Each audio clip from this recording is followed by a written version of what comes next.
Kapitel 241. Ein und brutal Methode, Gesichter zu bemalen 1. Der Während wörtlich des Chenlan Nordpalasts Verstand die Sen Punkt offensichtlich Segat.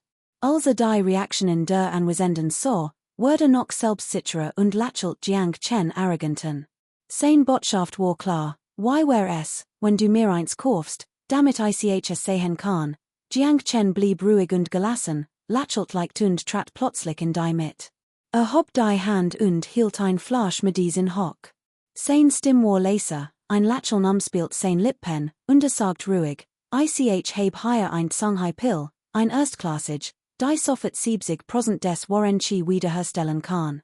Ich brauch den wat diese Pill nicht weiter zu erloten, tosch sie gegen zen Stangel Lanchwangra und 20 Stangel Muwu sie ein wer zuest kommt, malt zues. Die zwielichtigen Machenschaften, die kleinlichen Tricks, die sogenannten ungeschriebenen Gesetz der Handlerklasse, sind in Wirklichkeit allesamt schwach und wirkungslos, im Grund nichts weiter als sentimentale Angelegenheiten. Angesichts des absoluten Profits gibt es kein ungeschriebenen Gesetz, die nicht gebrochen werden können. Mehr noch, solche ungeschriebenen Gesetz sind völlig machtlos. Die Kapitel höchste Gut stellt augenblicklich 70% des Warrenchi wiederher. Im gesamten Bündnis der 16 Nationen lag das Maximum im Bereich der Chi-Wiederherstellung und Sammlung wo die Erscheinen der Kapitel bei lediglich 40% des Warrenchi. Gelegentlich gelang es einem Alchemisten, ein Pill herzustellen, die 50% des Warrenchi wiederherstellte.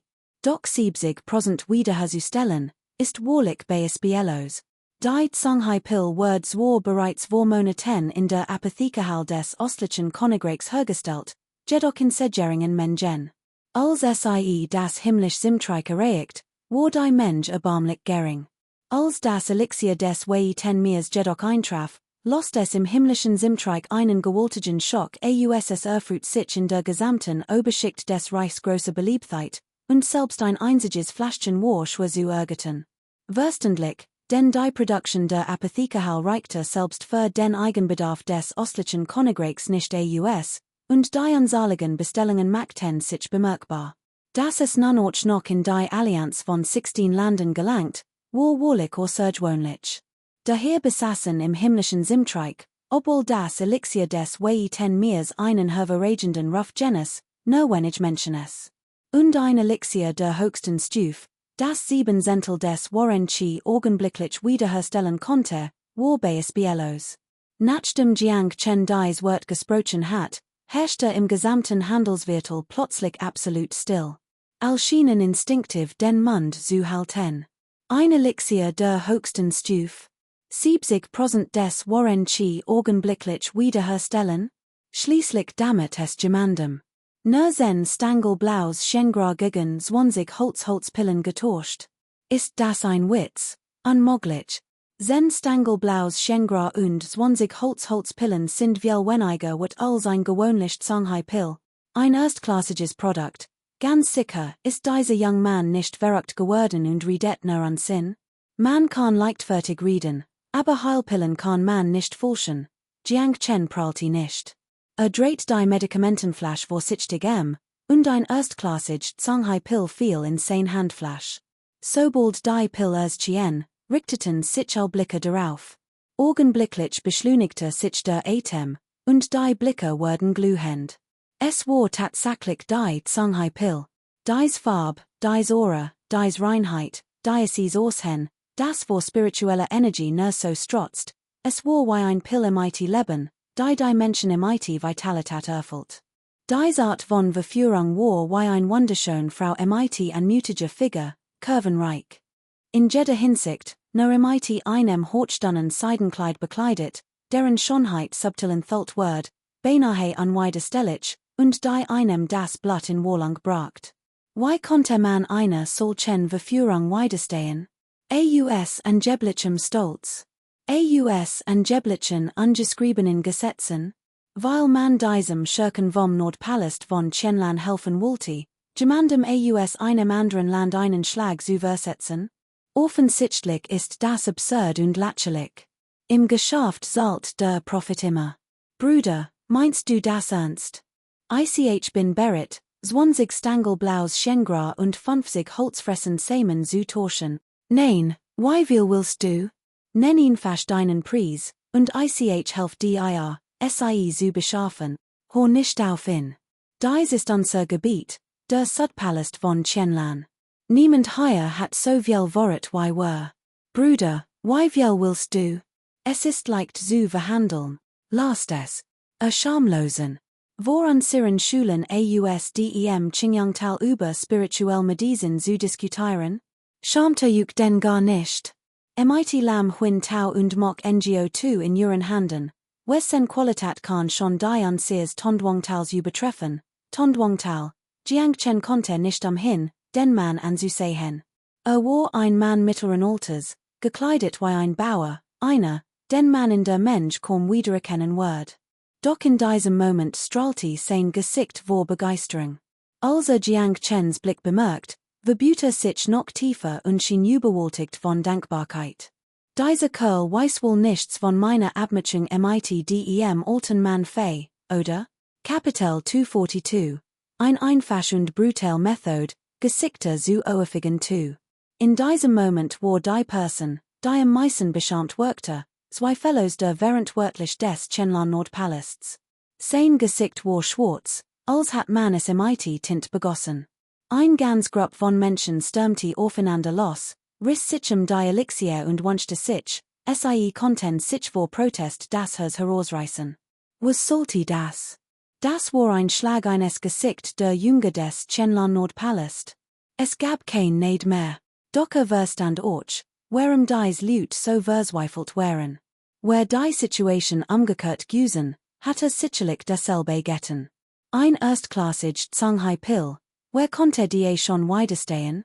Also so, wie die Stimmung immer aufgeheißte Word, brannte sein Gesicht vor Scham.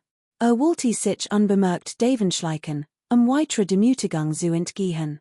Hat so damit geprahlt, dass dreimal durch das Handelsviertel kriechen wird, wenn Jiangchen hier das Blau Schengra und den Holzgolem kaufen konnte.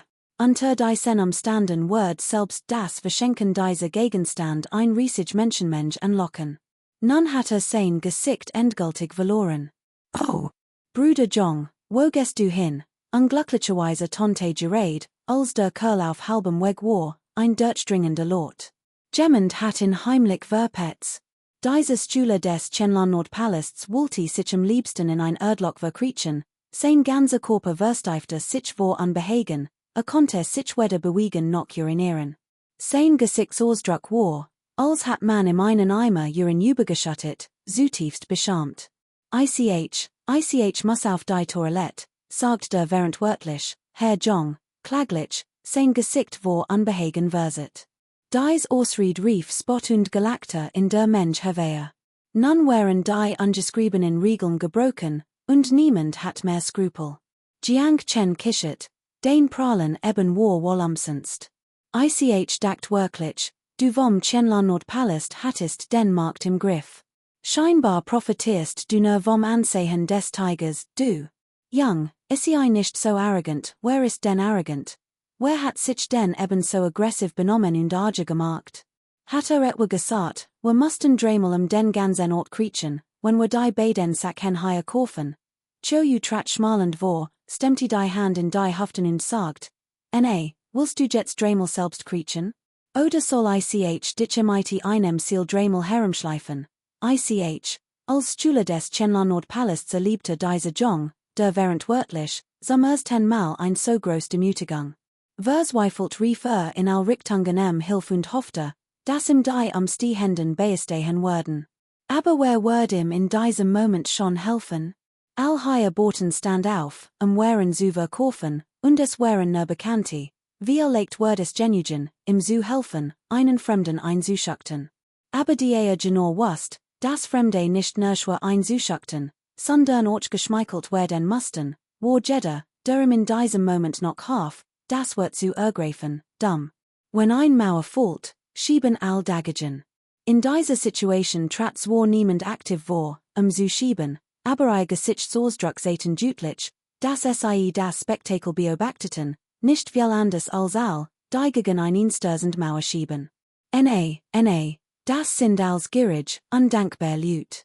Als Jünger des Chenlan Nordpalasts word ich demütigungen nicht einmal im Angesicht des Tods dulden. Dieser Kerl, stör und völlig schamlos, schrie Jiang Chennen, entweder du magst mich einem schlagfertig, du willst, dass mein Jünger vom Nordpalast des blauen Himmels kriecht. Das ist eine Illusion, ein Schande. Gerade als die Halle verstumt, holte aus der Fern ein tadelnd Stimm wider. Kurz darauf schritt ein Mann mittleren Alters in einem langen, aprikosenfarbenen Gewand heraus. Die Großmächte des Handelsviertels blickten in eine Mischung aus Ehrfurcht und Furchten, manche sogar Schadenfreude auf den Stühle des Nordpalasts des blauen Himmels. Sie wussten, dass dieser Mann in Schwierigkeiten stecken wird. Das aprikosenfarben Gewand gehört dem Verwalter des Südpalasts des blauen Himmels, und die drei Kursen Dolce auf seine Brust wiesen eindeutig auf sein Befugnis zur Strafverhängung hin, ein wahrlich Hochposition. Der Stühle des Südpalasts des blauen Himmels trat eilig vor, ihn zu begrüßen, und sagte unterwürfiger Stimme, Lord Bay, seid angekommen. Lord Bays Gesichtsausdruck blieb unbewegt, sein kalter Blick durchdringend. Bezüglich Jeans Jüngers des Nordpalasts des Chenlan Reichs, ich habe immer gehört, dass der Nordpalast des Chenlan Reichs im Westen des Reichs ein Markt ist, der man rechnen muss, unübertroffen von allen. Es scheint, als wären die Gerücht nicht falsch. In der Hauptstadt, zu Füßen des Kaisers, holt unser Südpalast des Chenlan Reichs ein Großversammlung ab, und wagen es, zu Mädchen? Haben eine unglaubliche Frechheit, der Jünger des Nordpalasts des Chenlan Reichs wird kreidebleich, sein Bein zitterte vor Angst, und war den Tränen nahe. Wack hen, Lord Bays Gesicht werfenstört sich. Sofort stürzten mehrere Gesetzeshüterjunge wie Wolf und Tiger von hinten vor. Nehmt fest, gebt ihnen 100 Peitschenhieb. Wenn sie totet, schleift den Handen zum Fraß vor. Wenn sie nicht totet, schickt sofort aus der Hauptstadt. Von nannen, wenn unser Südpalast des Königreichs Chenlan ein Großversammlung abholt, totet sie nedenlos, sobald wir sie wiedersehen, befahl Lord Bay kalt. Lord Bay, schlagt mich nicht, rief der Jünger aus dem Nordpalast von Chenlan und flehte. Ich bin der Enkel von Altestem Hoyen aus dem Nordpalast von Chenlan, wenn mich schlagt, nochmal 100, rief Lord Bay ausdruckslosem Gesicht. Lord Bay, nutzt no alter aus, schrie der Jünger aus dem Nordpalast von Chenlan. Nochmal 100 Peitschenhieb, das sind insgesamt 200. Kapitel 243, sie bemolten nicht nur Gesichter, sondern schlugen auch Lüt. Jiang Chen nickte. Muss zugeben, dass einen sehr guten Eindruck von Lord Bay hat, insbesondere die Tatsache, dass die Männer vom Chenlan Nordpalast ausgeschaltet worden wären, was in äußerst zufriedenstellte. Was auch immer geschieht, muss Lord Bay für sein unparteiisch Rechtsdurchsetzung danken. Jiang Chen fultit die Hand. Lord Bay winkte ab. Gerechtigkeit ist das undo sein versichert, niemand hier wird es wagen, noch einmal zu Mädchen. Was jedoch die heutige Angelegenheit betrifft, die Tötung der Jünger des Chenlan Nordpalasts, können nicht in meinen Chenlan Südpalast kommen, sich zu erklären, sondern konnten zu ihnen kommen, zu Mädchen. Sollten dies sorgfältig bedenken. Ein Vollstrecker des Chenlan Südpalasts konnte so ehrlich und klar Jiang Chen sprechen, und Jiang Chen war ihm dankbar. Lord Bays Hinweis ist sehr richtig, ich word in mir merken der Chenlan Nordpalast, der Mädchen will. Sobald Jiang Chen und die via Wirt Chenlan Nordpalast dackt, entbrannte sein Herz vor Wat. An jenem Tag auf dem Weg in die Hauptstadt hatten in die Jünger des Chenlan Nordpalasts überfallen und ausgeraubt. Jiang Chen hat dies vergessen, und sobald sich im Königreich Tiangui etabliert hat, wurde es dem Chenlan Nordpalast senfach heimzahlen. Man muss sagen, dass der Einfluss von Lord Bay sehr einschüchternd war. Nachdem man ein Huhn geschlachtet hat, die Fen zu verschuschen, herrschte im Handelsgebiet deutlich mehr Ordnung. Obwohl wussten, wie begehrt Jiang Chens Kang Heiden höchste Stufe war, wagte es niemand, ihn zu unterdrücken. Schließlich entschied sich Jiang Chen, Das benötigt Blau Schengra und Holzwu sie von einem Jüngerdes Duobau Dauersten Tempels zu kaufen. Der Jünger wollte kein Geld von Jiang Chen annehmen, doch Jiang Chen best und darauf zu zahlen. Jiang Chen war ein vorsichtiger Mensch, wollte nicht grundlos bevorzugt behandelt werden. Später war dieses bisschen Geld für Jiang Chen so unbedeutend wie der Verlust eines einzigen Haars von Nunoxen. Hat sich für den Handel mit dem Jünger des Tempels der Weilen Schatzer entschieden, weil dieser intelligent war. Jiang Chen bevorzugt den Umgang mit intelligenten Menschen. Nachdem sein Ziel erreicht hat, wollte Jiang Chen kein Zeit im Handelsviertel verlieren und fertig und die anderen hinaus. Der Jünger des Tempels der Weilen Schatzer folgte ihm und rief Jiang Chen von hinten zu: Bruder, bleib bitte stehen. Jiang Chen blieb stehen. Wusst, dass der Tempel der Weilen Schatzer ein bedeutend Markt in der Hauptstadt war, einer der großen daoistischen Tempel der Schatzbaumsekte, die im Königreich des Himmlischen Osmanthus gegründet worden waren. Darüber hinaus war unter den großen daoistischen Tempeln die einzige Markt, die Hauptstadt besetzt hielt. Die in der Hauptstadt seinen Lebensunterhalt verdienen wollte, war ein gut Beziehung zum Tempel der Daoisten mit Weilen Schatzen von Vorteil. Bruder, mein Name ist Feng Yang, und ich bin ein Schüler des Tempels der Daoisten mit Weilen Schatzen. Es tut mir wirklich leid, was eben passiert ist. Die großen daoistischen Sekten, obwohl sie miteinander konkurrierten, vermieden es insgeheim, einander zu verraten. Als die Leute vom Qianlan Nordpalast also das Blau Schengra und den Holzsamen kauften, Gott, es ist nicht den Schuld. Jiang Chen wusste, dass dies die ungeschriebene Regel des Handelsviertels war. Das sagst du, und ich schäme mich noch mehr. Bruder, du bist so großzügig, Feng Yang, würd mich sehr über den Freundschaft freuen. Wie wär es, wenn wir an sein Lokal suchen, dich einladen und wir etwas trinken gehen? Lass uns erst einmal etwas trinken gehen, dank dir für den freundlichen Absichten, Bruder Feng.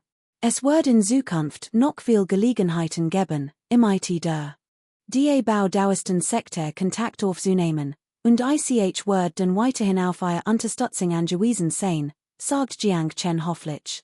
Haha, wenn du siehst, Bruder, besuch doch bitte mein Bau Daoisten Sekte.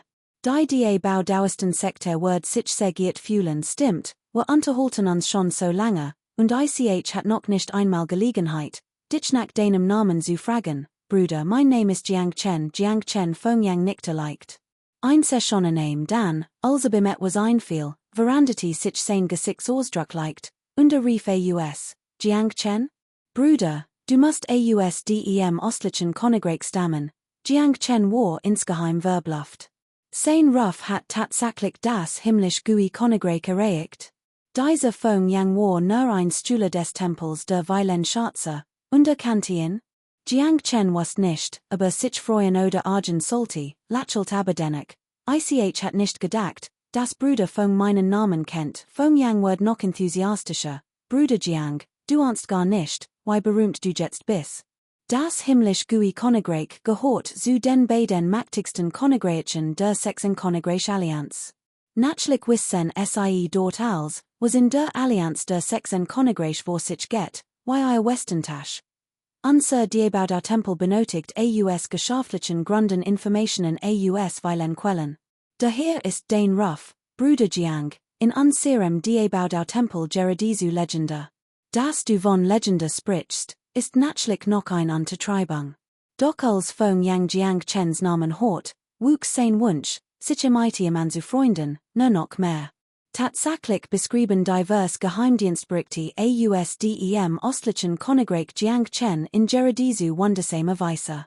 Soll im Alleingang den Aufstand der Familie Long niedergeschlagen, ein millionenstark Armee des Schwarzen Mund-Königreichs besiegt und dessen Obersten General getötet haben. Dies gerügt macht es Feng Yang unmöglich, ihn zu ignorieren. Feng Yang war intelligent, hielt es nicht für angebracht, als Schüler des daoistischen Tempels der Weilen Schatzer und hochrangige Persönlichkeit im himmlischen Gui Königreich auf ein Genie aus dem östlichen Königreich herabzusehen. In der Allianz der sechsten Königreich war das himmlisch Gui Königreichs war deutlich stärker als das östliche Königreich, Doch selbst ein Schwarznation konnte ihr Genies haben. Und Diocese Genie, Jiang Chen, war eindeutig gemmend, den Pyongyang nicht unterschätzen dürfte. Im Gegenteil, aufgrund seiner Beobachtungen und der sorgfältigen Abwägung der Informationen war Pyongyang der Ansicht, dass als daran setzen sollte, sich mit Jiang Chen anzufreunden. Okay, Bruder Jiang, es gilt immer noch die alte Weisheit. Die Songhai-Pil höchste Gut, wenn du sie an Serum de Baudauchang zur Bearbeitung und Versteigerung gibst, wird sie mit Sicherheit einen sehr guten Preis erzielen. Das wird auch deinem Ruf so gut kommen, Jiang Chen wusste, dass Pyongyang es ernst meinte, und nickte. Bruder Pyong, sobald ich mein Angelegenheiten erledigt habe, wird ich de Baudauchang auf jeden Fall besuchen. Pyongyang freut sich über Jiang Chens Versprechen noch mehr. Während die beiden sich unterhielten, rief plötzlich ein Lautstimme von der Seat. Du stinkens Weib, sag kein Wort mehr. Willst du mich mit so einem vollen Stück Holz hinters Licht führen? Lass es schnell los. Pyongyang und Jiang Chen blickten sich unwillkürlich als sie die Lautstimme hörten. Sie sahen einen jungen Mann in einem roten Gewand mit himmelblauen Stickereien, der lautstark rief. Vor ihm nicht ein kleines, zerbrechliches Mädchen. Kapitel 244, nicht nur Schlag, sondern auch Mord. Diocese Stück Holz von dir, habe ich dir nicht schon zurückgegeben? Glaubst du, ich schlag dich tot, wenn du es nicht loslässt? Das Mädchen schüttelte den Kopf. Das ist du nicht Gentleman, gib es mir zurück. Verdammt nochmal, ich bin ein angesehen Schülerin des Chenlan-Nord-Palasts. Glaubst du, ich will so ein morsches Stück Holz von dir? Sei ditchen, in Lumpen, wie ein Bettlerin. Sag mal, willst du mich etwa betrügen? Schon wieder Bever Jiang Chen etwas sagen konnte, hat Prinzessin Goyu hinter sich bereits Kussschwert gezogen. Dieser Kerl, der sich als Stühle des Chenlan-Nord-Palasts ausgegeben hat, war niemand anders als Bruder Guang, der sie schon einmal ausgerobt hat. Jiang Chen blickte den Mann an, sein Totungsdrang wuchs. Als sein Blick erneut auf das Mädchen fiel, erkannte dass sie tatsächlich Tang Longs Verlobte war. Wie sich herstellte, kannten sie sich. Bruder Guang, der jemanden kommen sah, riss die Augen auf. Als Jiang Chen erkannte, verfinstert sich sein Gesichtsausdruck schlagartig, und es Tang Longs Verlobte beiseit. Verschwind. Ich habe kein Zeit für dich, damit habe den Fuss und wollte fliehen. Bruder Pyong, kann man in der Hauptstadt wirklich mit Fackeln und Stocken in diesem nordlichen Palast von Chenlan Lut ausroben? Fragte Jiang Chen gleichgültig. Pyongyang war verbluft und sagt dann, die Sicherheit in der Hauptstadt ist sehr gut. Ein Raub überfall führt, wenn von der Drakensanwasch entdeckt wird, bestenfalls zu einer Gefängnisstrafe, schlimmstenfalls der sofortigen Hinrichtung. Jiang Chen nickte, sein Sehen beruhten leicht den Boden, und verspürt Bruder Guang blitzschnell den Weg. Die Welt ist wirklich klein. Ich kann es nicht sehen, dass wir uns wiedersehen. Lass dich nicht von dem grimmigen und bedrohlichen Gesichtsausdruck von Bruder Guang täuschen, als eben noch sein Verlobte Tang Long anschrie. Doch im Angesicht von Jiang Chen zeigte keinerlei Aggression. Bei Raub überfallen war Bruder Guang beinahe zweimal durch Jiang Chens Hand gestorben. Bei mehr 10 Mal, weil Jiang Chen sich keinen Feind Mädchen wollte und in die Schalb, als Warnung, verschonte. Beim zweiten Mal versucht Jiang Chen in zu töten, doch Bruder Yi Tian Sui rettet ihn. Nachdem dies Tote überlebt hat, verges Bruder Guang sie innerhalb weniger Tage und hat sich neu vorstellen können, Jiang Chen hut in dieser Situation zu begegnen. Verschwind, brüllt Bruder Guang. Young, du hast meinen Bruder Liu beleidigt, und ist hut auch in der Hauptstadt. Wenn du weißt, was gut für dich ist, verschwind, solange du noch kannst, gib mir den Gegenstand, sagt Jiang Chen ruhig. Was? Fragte Bruder Guang und stellte sich ahnungslos. Hör auf mit dem Unsinn, Wuling Mu? Ich weiß nicht, wovon du redest, wenn du nicht ausweichst, sag ich ditchen, dass du mich belastigst und bestohlenest, Bruder Guang grinste. Dies ist das Gebiet des südlichen Chenlan-Palasts. Mein nordlicher Chenlan-Palast und der südliche Chenlan-Palast gehören derselben Linien, sie sind wie ein Family. Glaubst du etwa, das auf mein Wort hin 100 von Jungen des Südlichen Chenlampalasts Herbeilen und dich angreifen werden, Brüder Gwang Verstand es meisterhaft, das Ansehen des Tigers zu seinem Vorteil zu nutzen. Allerdings hatte das Handelsgebiet wahrscheinlich noch nicht betreten und was daher nicht, was sich dort abspielt. Derselben Linie angehoren? Wie ein Family, spottet Jiang Chen. Wenn sie wirklich wie ein Family wären, hat Lord Bay den die Hinrichtung eins Jünges des Chenlan Nordpalasts an Ort und Stelle angeordnet. Ich will kein Zeit mit Unsinn verschwenden. Bringst du mir Wu Lingmu zurück oder nicht? Ultra Brüder Gwang so Jiang Chen Dan das Mädchen und Dakt Bay sich, können die beiden sich kennen? Was hat dieser young man zu bieten? Woher kennt so ein niedergeschlagen Frau, Aushen ließ vermuten, dass sie aus der untersten Gesellschaftsschicht stammte. Was für einen Hintergrund konnte dieser Young schon haben? Die sen Gedanken fast ultra Brüder Gwang einen entschlossenen Entschluss, verliumt mich nicht. Ich besitz ein Geisterholz, das ich selbst tief in den Bergen und Walden ausgegraben heb. Wer bist du? Warum sollte ich es dir geben? Willst du mir in der Hauptstadt ausrauben? Gibt es denn kein Recht mehr? Dieser Kerl war auch ein Meister im Entschuldigungen erheben. Ausrauben und dann Hilf schreien, Jiang Chen runzelt leicht die Stirn, lächelt dann aber. Sehr gut. Ich hat schon befürchtet, einen Vorwand zu finden, Rechnungen zu begleichen, und du hast mir dieses schwierige Problem abgenommen, du. Was willst du tun? Brüder Gwangs Gesichtsausdruck veranderte sich schlagartig. Was ich tun will? Jiang Chen trat nahe. Rob. Wenn ich mich nicht irre, kannst du mich auf der Stelle töten, Brüder Fong, gibt es so etwas im Gesetz des Königreichs, Fong yang auf nicht den Mund, einen Rat zu geben, doch die kam im sofort eine Idee, und sagt, das Gesetz des Königreichs in thought tatsächlich so etwas, ne Brüder Jiang, das mag die Sasch infas, Jiang Chen lacht, stampfte den Fassen auf, bolti die Faust und zwei kraftvoll Schlag aus der ein Schlag war wie 100 aufblühend Blumen, der. Kapitel 245, ergreift nicht nur Menschenen, sondern ermedet sie auch. Ist erst hüt angekommen, es gibt keinen Grund, so ein Aufhebens darum zu mädchen. Der Drakenzahn walkte so, dass Jiang Chen wollig unbeeindruckt war und ein außergewöhnliches Auftreten hat, also wagte es nicht, in zu beleidigen, und nickte. Jiang Chen ging auf Fong Yang zu, Brüder Fong, obwohl du sagem Tatort warst, word ich dich nicht infas so als Jugend einsetzen. Hier ist ein Zettel, bitte gib in deinem Stellvertreter, Sektenmeister vom da Bau dauest den Tempel. Wenn ihn nicht ansieht, sag, dass die Sache mit dem Wunschterm zusammenhängt, Fong Yang war verbluft. Tatsächlich hatte sich auch Sorgen gemacht, dass Jiang Chen in als Jugendorfeden word.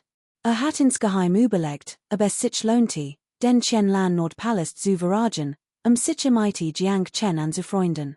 Da Jiang Chen in nicht als Jugend einsetzen wollte, fiel ihm ein Last von den Schultern, und schamte sich ein wenig.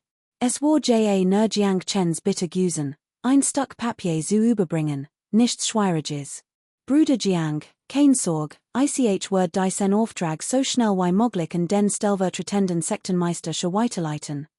Beische, nimm dieses Papier, streich die wichtigsten Details und such ältesten Ning von der Qianlan-Nanching-Sekte auf. Jiang Chen reichte Chiao Beische ein weiteres Stück Papier.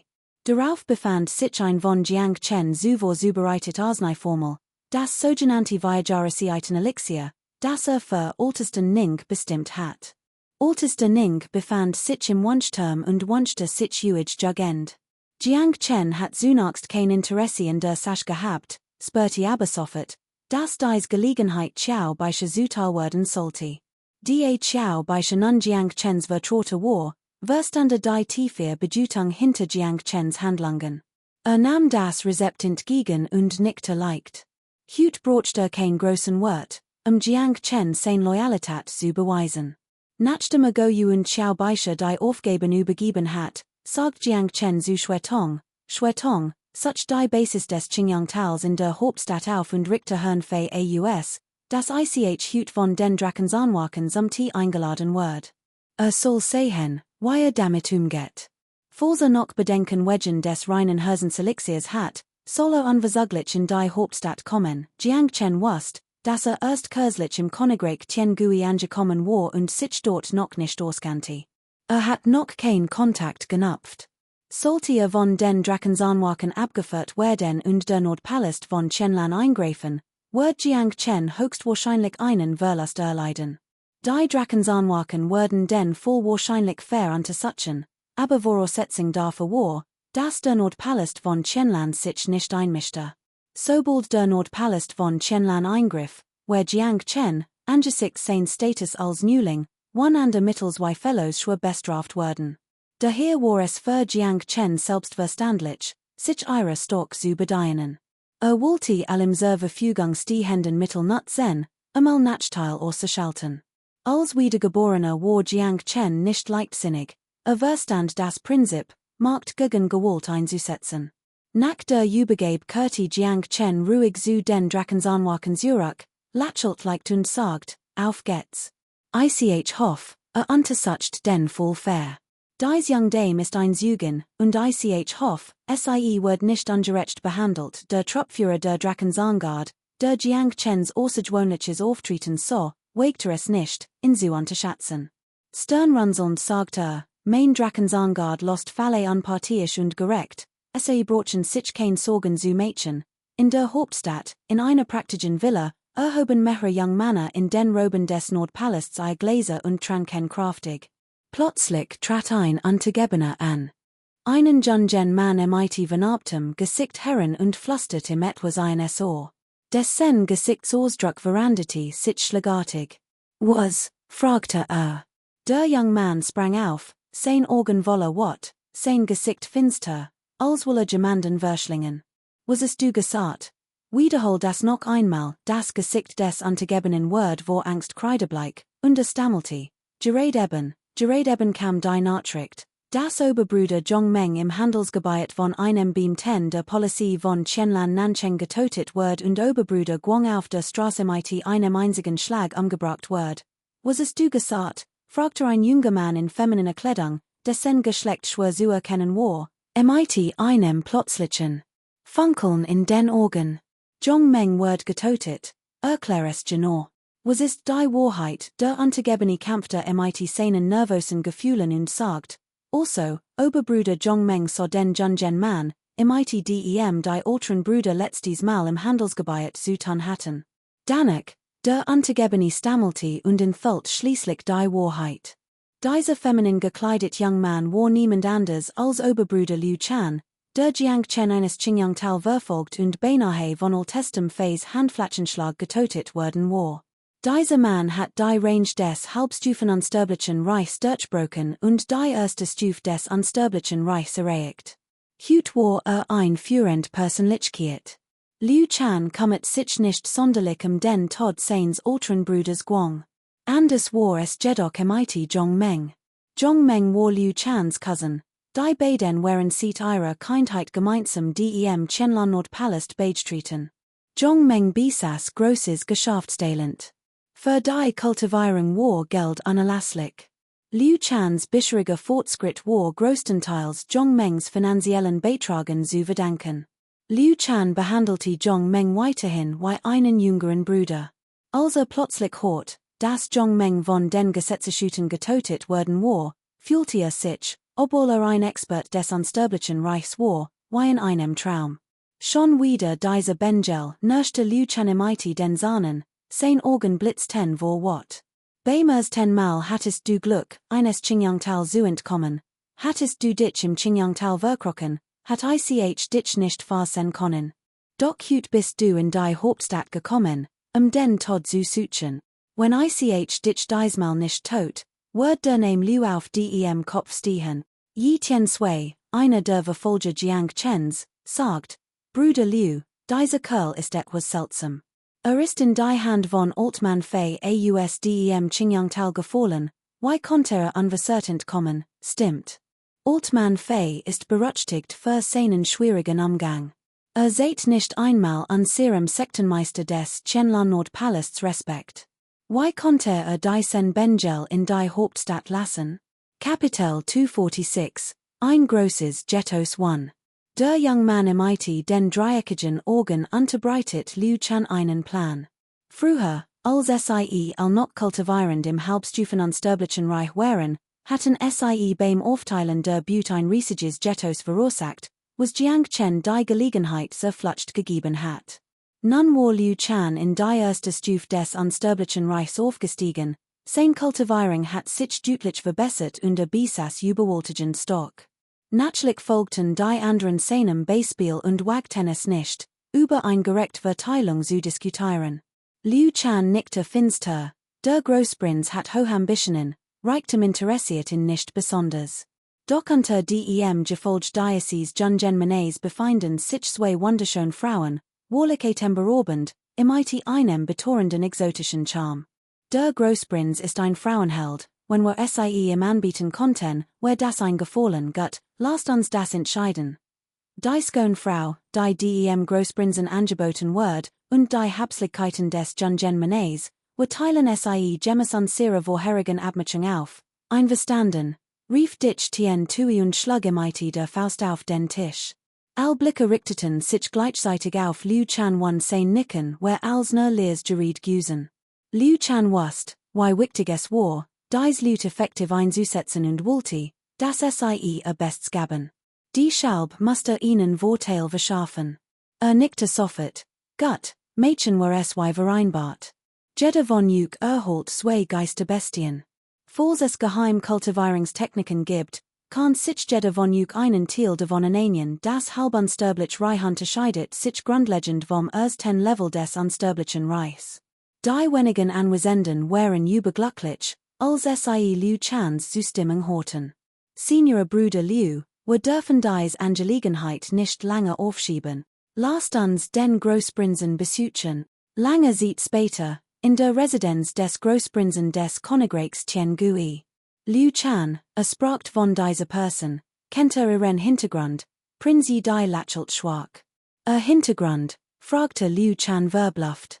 Wir erhielten die Einladung des Prinzen und eilten in die Hauptstadt, daher hatten wir kein Zeit, uns nach dieser Angelegenheit zu erkundigen. Kann dieser young man wirklich einen so hohen Status haben, Prinzi die, der unter allen Prinzen des Königreichs Tiangui den höchsten Rang inne hat, überaus hos Ansehen Genes und zu den wenigen Thronfolgen gehört, besaß ein Gesicht wie Jade, sein Augen funkelten wie Stern, und sein Wesen strahlte ein sanfter Aura aus sein Status ist in der Tat unermesslich hoch. Doch dies Person ist recht interessant.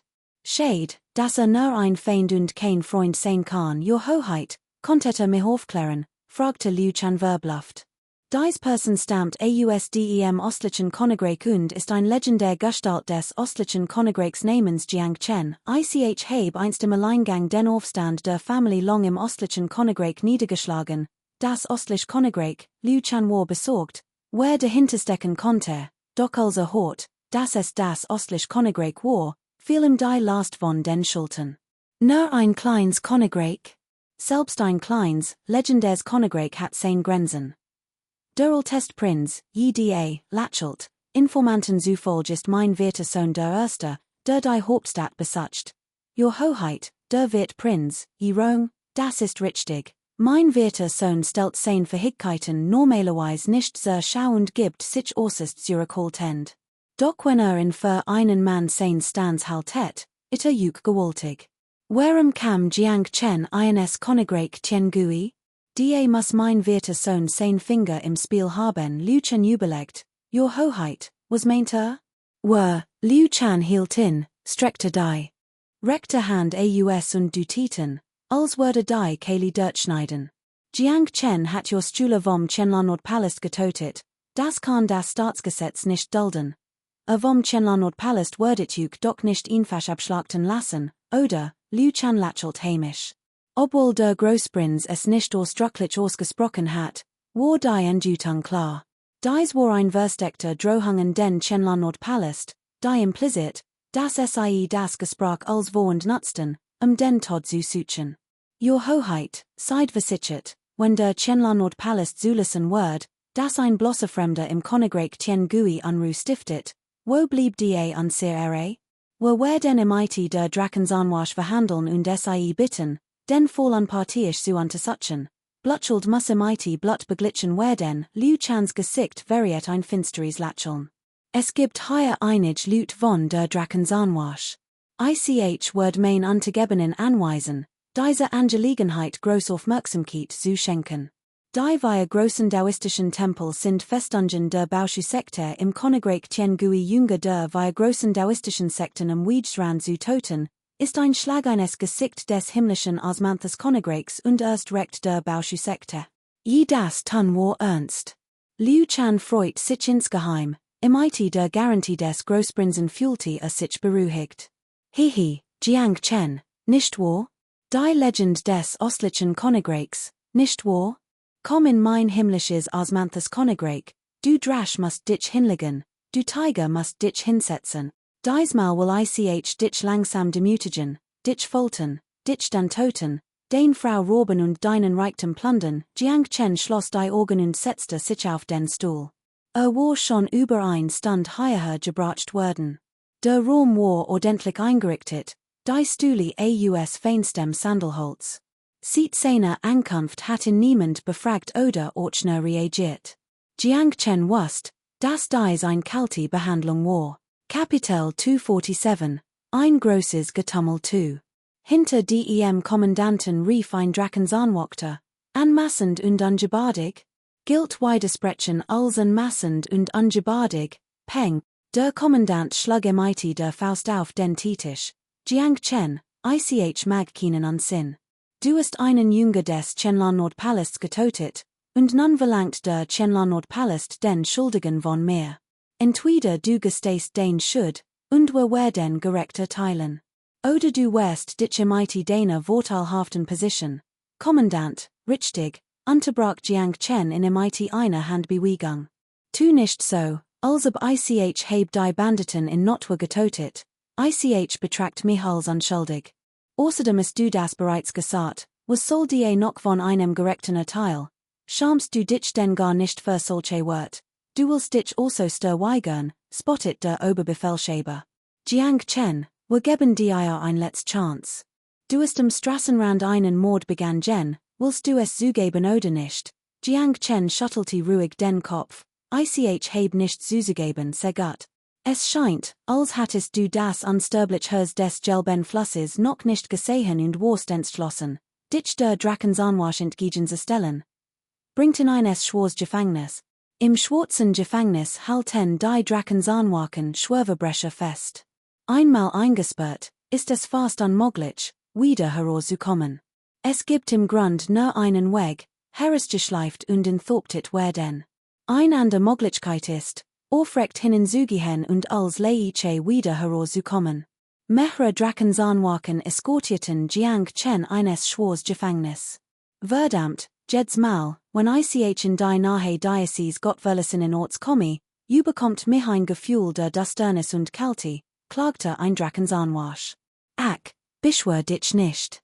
Wirf deisen Jungen schnell hinein und melde dich dann beim Kommandanten des Gesetzes. Sag mal, Jung, hast du etwas Wortwahls bei dir? Gib es schnell her, und wenn wir gut gelernt sind, übermitteln wir dir vielleicht sogar den letzten Wort, ja. Einmal im schwarzen Gefängnis, geschweige den Wortgegenstand, wird nicht einmal ein Nocken übrig bleiben, wortvoll Dinge hinzubringen, ist für dies Bestien reine Ressourcenverschwendung. Ihren Worten zu Folge haben sie Jiang Chen zu einem Tod verurteilten gemacht. Jiang Chen blieb ruhig und gefasst und lächelte schwach. Die Drakenzahnwachen, die ihn eskortierten, waren offensichtlich unbedeutend gestalten. Mit solchen Leuten zu diskutieren, war sinnlos. Jung, du hast ja noch Rückgrat. Beschwer dich nicht, dass ich dich nicht gewohnt heb, und sprich gar nicht erst davon, dass du ein Fremder bist. Selbst wenn du ein Einheimischer warst, wird ein Beleidigung des Qianlan Nordpalasts nur zum Tod führen. Es ist denn, du bist ein Schüler einer der anderen drei großen daoistischen Schulen und ist einen mächtigen Gönner, der dich beschützt, siebter Bruder, verschwend kein Wort mit ihm. Mit einem mächtigen Unterstützer, konnte nicht einfach eines Schwors Gefängnis geworfen werden? Der Oberste Richter persönlich hat sich mit dem voll befasst, ist das nicht offensichtlich, das ist der Vorgesetz, der in tot sehen will, kan nicht entkommen, selbst wenn wollte, hey, wo gerade davon sprechen, dieser Jung ist ganz schon stir, hat noch nicht einmal Neid gebettelt. Gut, wir sind beim schwarzen Gefängnis angekommen, lasst uns kurz anhalten. Ein Truppführer winkte ab und mustet Jiang Chen mehrmals. Jung, ich will es mal deutlich sagen. Wenn du erst mal hier bist, kommst du hier nicht mehr raus. Ich gib dir zwei Möglichkeiten. Erstens, gib uns Gehorsam den Wurtsaken, damit wir dich nicht durchsuchen müssen. Zweitens, das ist allerdings etwas unverschämt. Wenn du uns nicht Gehorsam gibst, müssen wir die Sache selbst in die Hand nehmen. Ich warn dich vor, wenn wir gewollt. Und wenn dann, wird es nicht gerade Zivilicität zugehen. Seid sicher, dass Drakens anwachen seid? Nicht etwa Jünger des Chenlan Nordpalasts, fragte Jiang Chen mit einem leichten Lächeln. Why meinst du das? Fragte der Truppführer verbluft. Jünger des Chenlan Nordpalasts sind Meister im Überfall und Raub, plant mit List und Tuck zu Mädchen? Oder plant einen offenen Raub-Überfall? Fragte Jiang Chen ruhig. Jung, du scheinst ein Fägling zu sein, du willst sterben, sagt der Truppführer und krempelte die Armel hoch. Dann gebt uns nicht die Schuld für unsere Rücksichtlosigkeit. Alter 6, Alter 7, Verprügelten halt in diesem Moment tonte ein majestatisch Stimm. Als verklang, schritt ein hochgewachsen Gestalt von draußen herin. Sein Uniform variiert, das sein Rang deutlich höher war als der anderen Anwesenden. Sein Augenbrauen waren buschig, sein Gesicht wohl proportioniert, und strahlte ein Aura von rechtschaffener Autorität aus Hauptmann Tien, die Drakensangard erblickt den Neuankömmling, und die Minen werfensterten sich. Kapitel 248, die dunklen Wellen beginnen sich zu regen. Dieser Satz, den der Oberste Richter selbst hinterfragt hat, ist auch noch, was? Glaubt wohl, dass mein Befehl ignoriert werden, nur weil ich mich beim Obersten Richter einschmeichele. Das sogenannte Dan Hapsi ist in Wirklichkeit ein Zell im schwarzen Gefängnis. SIE ist für besondere Personen vorgesehen, eine Art VIP-Behandlung im schwarzen Gefängnis. Wer Dan Hapsi betritt, Genius Schutz im schwarzen Gefängnis. Andernfalls, wenn all in eines schwarz Gefängnis geworfen und mit eine Gruppe verzweifelter Menschen eingesperrt wird, stirbt entweder oder wird bei lebendigem Leib gehortet. Und Dan Hapsi ist zwar nicht groß, aber isoliert und wird nicht von anderen Todeskandidaten gestört. Es ist in der Tat ein VIP-Behandlung. Ich sage es ein letztes Mal, bringt in nach Dan Hapsi. Hauptmann Tien sagt ruhig, konnt entscheiden, dem Gesetz des Generalgouverneurs zu gehorchen, aber muss die Konsequenzen selbst tragen, die Drakens anwachen wechselten Blicke, innerlich zerrissen. Die Position des Generalgouverneurs war hochrangig und sein Unterstützung betrachtlich, so viel stand fest. Hauptmann Tien war jedoch direkter Vorgesetzter und hat sie stets gut behandelt. Unter den 100 Kompanien der Drakensangard war Hauptmann Tien berechtigt dafür, Virgen zu vertuschen und sich sogar gegen den Oberbefehlshaber zu stellen, seinen Untergebenen zu helfen. Sie unterstützten einen solchen Anführer bedingungslos. Würden Sie auf den Oberbefehlshaber hören und Jiang Chen eines schwarz Gefängnis schicken, käme dies eine schweren Beleidigung Hauptmann Tiens gleich. Wird Hauptmann Tien eine Verentruung dann der Aufsichtsbehörde der Drakensangard melden, drohten ihnen schwer militarisch Strafen. Im besten Fall würden ihnen ihr Titel der Drakensangard aberkannt, im schlimmsten Fall hingerichtet. Verentruungen dieser Art konnten geringfügig oder schwerwiegend sein. Solange niemand ermittelte, blieb als beim Alten. Doch sobald jemand auf frischer Tat tappt wird, war die Sache von großer Tragweite. Und wenn dann noch der direkt Vorgesetz auf frischer Tat tappt wird, ist die Sache umso schlimmer. Jeder weiß, dass Hauptmann Tien dafür berechtigt ist, Virgen zu vertuschen und sein Untergebenen zu schützen. Wenn selbst der jemanden persönlich bloßstellen will, wie schwerwiegend muss dann dessen Verbrechen sein? Niemand, der es Drakensangard schafft, ist ein Narr.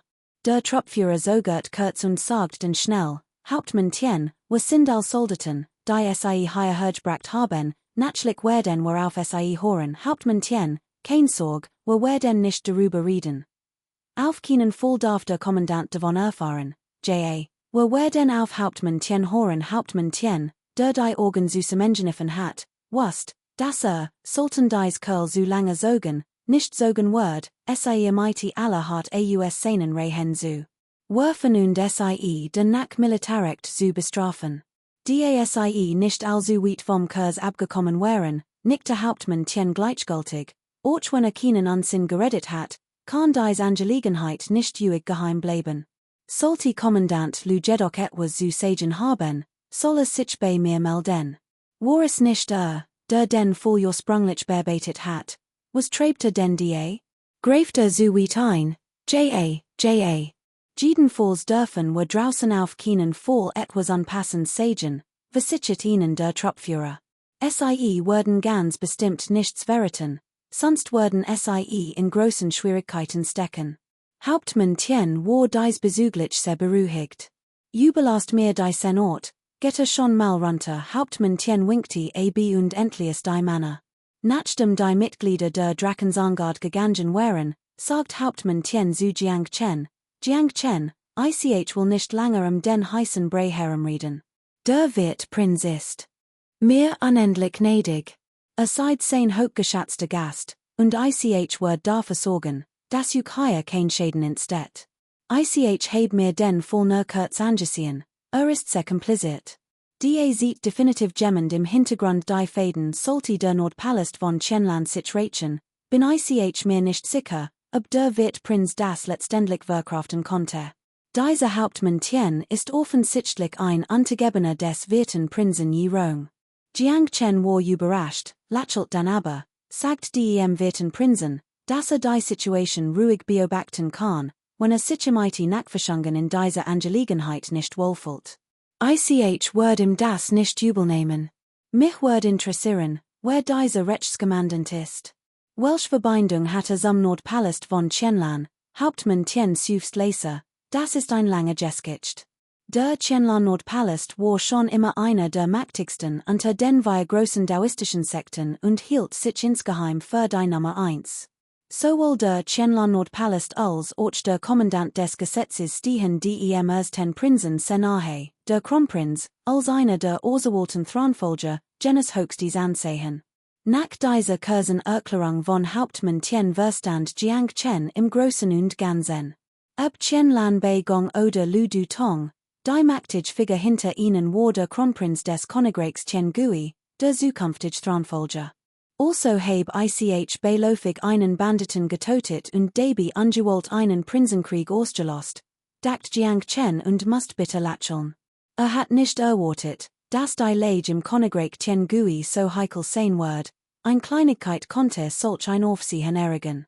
Von einem Fürstenstreit zu sprechen, wer viel leicht übertrieben. Aber der Kronprinz will dies Gelegenheit ganz offensichtlich nutzen, den Wirten Prinzen subtil einzuschüchtern. Das geht aus einigen Details höher den Wirten Prinzen einschüchtern? Jiang Chen fühlte sich etwas unwohl. Your Prinzen streiten sich untereinander und benutzen mich als Sündenbock? Und, wenn der Großprinz seid, es war nicht so, dass Jiang Chen gern magte, die ganz Sache hatte mighty dem Nordpalast von Qianlan angefangen. Ist das so ein Fall von Hühnerschlacht, die Fen zu verschuschen? Bin ich das am Hühn? Und der wird Prinz der Af, sagt Jiang Chen mighty einem kalten Lachen. Hauptmann Tien war verbluft und lächelt dann spottisch, der Großprinz ist entschlossen und rücksichtslos, in seinen Augen ist niemand unverzeihlich. Will jemanden so leicht toten wie ein Ames, lacht Jiang Chen wütend auf. Sehr gut. Welch clevere Art, ein Huhn zu toten, die Fen zu verschuschen, doch obwohl mich für ein Huhn hielt, das nur darauf wartet, geschlachtet zu werden, fürchte ich, in diesmal zu enttäuschen. Fragte Hauptmann Tien mighty leuchtenden Augen. Jiang Chen kichert leise, setzte sich im Schneidersitz hin und schloss entschlossen die Augen, wenn ein Wort zu sagen. Hauptmann Tien starrte an, stellte aber schließlich kein weiteren Fragen. Stattdessen verschränkte die Hand und sagt, Bruder, was die Angelegenheit betrifft, sind mein Fähigkeiten begrenzt, und ich kann mich nicht einmischen. Selbst wenn dieser Gesetzeskommandant versucht, mich unter Druck zu setzen, wird ich dafür sorgen, dass dir kein Unrecht widerfährt. Kapitel 249, das Aufeinandertreffen zweier großer Mächte 1. Im Lager der Qianlan Nancheng in der Hauptstadt stand eine Schülerin vor einem Zimmer und sagt respektvoll, Oberster Ning, draußen ist ein Mann, etwa 30 Jahre alt, der sprechen möchte. Ein Mann, tonte ein sanfter, lieblich, aber etwas träge Stimme von drinnen. Wer ist es? Die Schülerin so schlecht und konnte ihn nicht erkennen. Schien kein Adliger des Königreichs zu sein. Hat gesagt, warum mich sprechen möchte, fragte Oberster Ning gernüt. Schien zu sagen, es hatte mighty dem Wunschterm zu tun. Ging jedoch nicht nah darauf ein, wie ihre Schülerinnen ihnen schnell Bescheid zu geben, versuchen konnte als ruinieren den Wunschterm, fragte Oberster Ning mighty seine sonst kühlen Stimme plötzlich etwas aufgeregt. Seid sicher, dass nicht verhört hat, ich habe es deutlich gehört. Hat definitiv den Wunschterm erwandt schnell, lasten hierin. Und während ich gast im Feind, darf mich niemand stören, gabeltest Ning, die Vorherrigkeit abgelegt hat, eilig den Befehl. Der Schüler war etwas verwirrt, warum wirkte Oberster Ning plötzlich so anders, nur weil den Wunschterm erwandt? Nach einer Weile Schreit vom Hof weiter, gefolgt von einer magnetischen Stimme. Fremde Ciao Beische bitte mein Audience bei Oberster Ning hierin die träge Stimme ließ Ciao Beische leicht erzitten, und fühlte sich unwillkürlich etwas verlegen. Fast sich wieder, stieß die Tür auf und wurde sofort von einem betorenden Duft empfangen, der in einem Boudoir fühlen ließ. Der Raum war entsprechend eingerichtet und ähnelte dem Boudoir einer jungen Dame, schon und kostbar, aber mit einem Hauch von femininem Charme. Hat Ciao Beische es nicht mit eigenen Augen gesehen, hat kaum geglaubt, dass das Zimmer einer älteren Dame mittleren Alters war. Ciao Beische, fragte Hihi, bin ich etwa in letzter Zeit etwas aus der Übung? Hat unser himmlisches Reich schon wieder einen talentierten jungen Mann in der Welt der Alchemie hervorgebracht? Ciao Beische, über 30 Jahre alt, wird nicht übertrieben als talentierter junger Mann bezeichnet. Ciao Beische klatschte in die Hand und lacht herzlich. Das wird ich niemals annehmen, niemals. Im Gegenteil, Oberster Ning, im Jahr atemberaubenden Schönheit seid ein Legend im himmlischen Reich. Obwohl ich, Ciao, dem östlichen Königreichsstamm, bewundere ich ihren Ruf schon lange, die Bezeichnung Legend war natürlich ein Kompliment. Doch dies Wort der Schmeichelei waren zertreffend, trafen eines Schwurs und erzielten ein hervorragend Wirkung. Als Oberster Ning dies hört, war sein Herz voller Freude, und ein frühlingshaftes Lächeln breitet sich auf seinem Gesicht aus, das sein alter vergessen ließ. Ein legendärer unsterblicher. Wer sagt denn sowas? Davon habe ich noch nie gehört, Oberster Ning kichert. Sein Augen waren von Nature aus fesselnd und schimmerten in einem besonderen Licht, als konnten jeden Moment mighty Tränen jubelaufen. Oh! Oberster Ning hat noch nie von mir gehört. Das ist wörstendlich, Oberster. Es sei ein angesiehen Persönlichkeit, unbekammetem Ruhm und Reichtum, mit einem erhabenen Wesen, und kommet nicht Lob oder Kritik von außen ein weitere Rund Schmeicheleien, und Oberster Nings Lächeln wird noch breiter. Ha ha ha, lacht Oberster Ning. Ciao Beische, nicht wahr? Wisst why man redet. Sagtet doch gerade, kommt aus dem östlichen Königreich. Genau das östliche Königreich ist so weit von hier entfernt, warum seid in das himmlische Königreich gekommen? Wenn ich sagt, ich käme wegen Jors Ruffs, Oberster, würdet mir das sicher nicht glauben, oder? Wisst es wahrscheinlich nicht, aber im Modell des östlichen Königreichs gibt es Geheimporträts von Oberster Ning. Im Modell gilt es als Großehre, ein Porträt von zu besitzen, obwohl ich es eigentlich horten wollte, wo mein Geldbeutel leider leer, und ich hat nicht die Macht, mit diesen hohen Adligen zu konkurrieren, was ich zutiefst bedauert. Doch dieses Mal wird ich vom Ältesten persönlich empfangen, nach meiner Rückkehr wird ich viel zu berichten haben. Ciao Beische sagt dies, kratzte sich mit einem recht naiven Ausdruck im Kopf und kichert alben. Man muss sagen, das Frauen nichts mehr verabscheuen als Lügen von Männern. Und ciao Beisches Lügen wären so überzeugend, das Oberster Ning im Einfach glauben musst. Oberster Ning war von Nature aus schon und extrem egozentrisch. Hinzu kam, dass Schönheit außergewöhnlich war und sie ein Händchen vermod hat, selbst im IT überversig so sie 21-jährig. Darauf war sie immer stolz gewesen. Eigentlich wollte sie nur herausfinden, was die Fremden im Schilde führten. Doch als ciao Beische sie so neckte, lackt Oberster Ning so heftig, dass im ganzen Körper zitterte und sich nicht mehr beherrschen konnte. Versucht, sein Lachen zu unterdrücken und klopfte sich auf die Brust. Gut, ciao Beische, ich gebe zu, ich bewundere dich langsam ein bisschen. Du sagtest, du seist wegen des Wunschterms gekommen. Ciao Beische widersprach nicht. Ich bin gekommen, Oberster Nings Wunsch zu erfüllen. Why bitte? Oberster Ning wird noch am beherrschter, stand auf, sein jadgleichen Bein schwangen, und ging auf ciao Beische zu. Du kannst mir meinen Wunsch erfüllen? Weißt du, was ich mir wunsch? Ich weiß, wünscht sich jugend, sein jugendliches Aussehen für die nächsten 30 Jahre zu bewähren du. Du hast wirklich einen Weg, Oberster Nings Augen weiteten sich vor Begeisterung und Vorfreude, Gesichtsausdruck ein Mischung aus Furcht und Besorgnis, als fürchtet sie, ciao Beische würde blenden. Wenn ich keinen anderen Weg hat, why sollte ich es wagen, zu ihnen zu kommen, sagt ciao Beische lächelnd. Aber warum, winkte ciao Beische ab. Es gibt nicht viel Grund. In unserem östlichen Königreich sagt man, Frauen sind dafür verantwortlich, schon wie Blumen zu säen, und Männer sind dafür verantwortlich, Geld für den Unterhalt der Familie zu verdienen. Frauen sind zur Schönheit geboren, Schönheit anzustreben ist eine Nature und zugleich eine Pflicht. Und Männer müssen alles daran setzen, schöne Frauen zu beschützen, das ist die Pflicht eines Mannes. Widerlich. Oberster Ning hat noch nie solche ungewöhnlichen Bemerkungen gehört, und Hers hüpfte vor Freude. Gleichzeitig war sie neugierig auf ciao Beische, doch sie tat so, als sie wütend. Du darfst nicht so plappern, du redest als wären wir ein Paar, ich hab mir versprochen. Aber den Wunsch von Oberster Ning zu erfüllen, ist doch der größte Wunsch eines jeden Mannes auf der Welt, nicht wahr?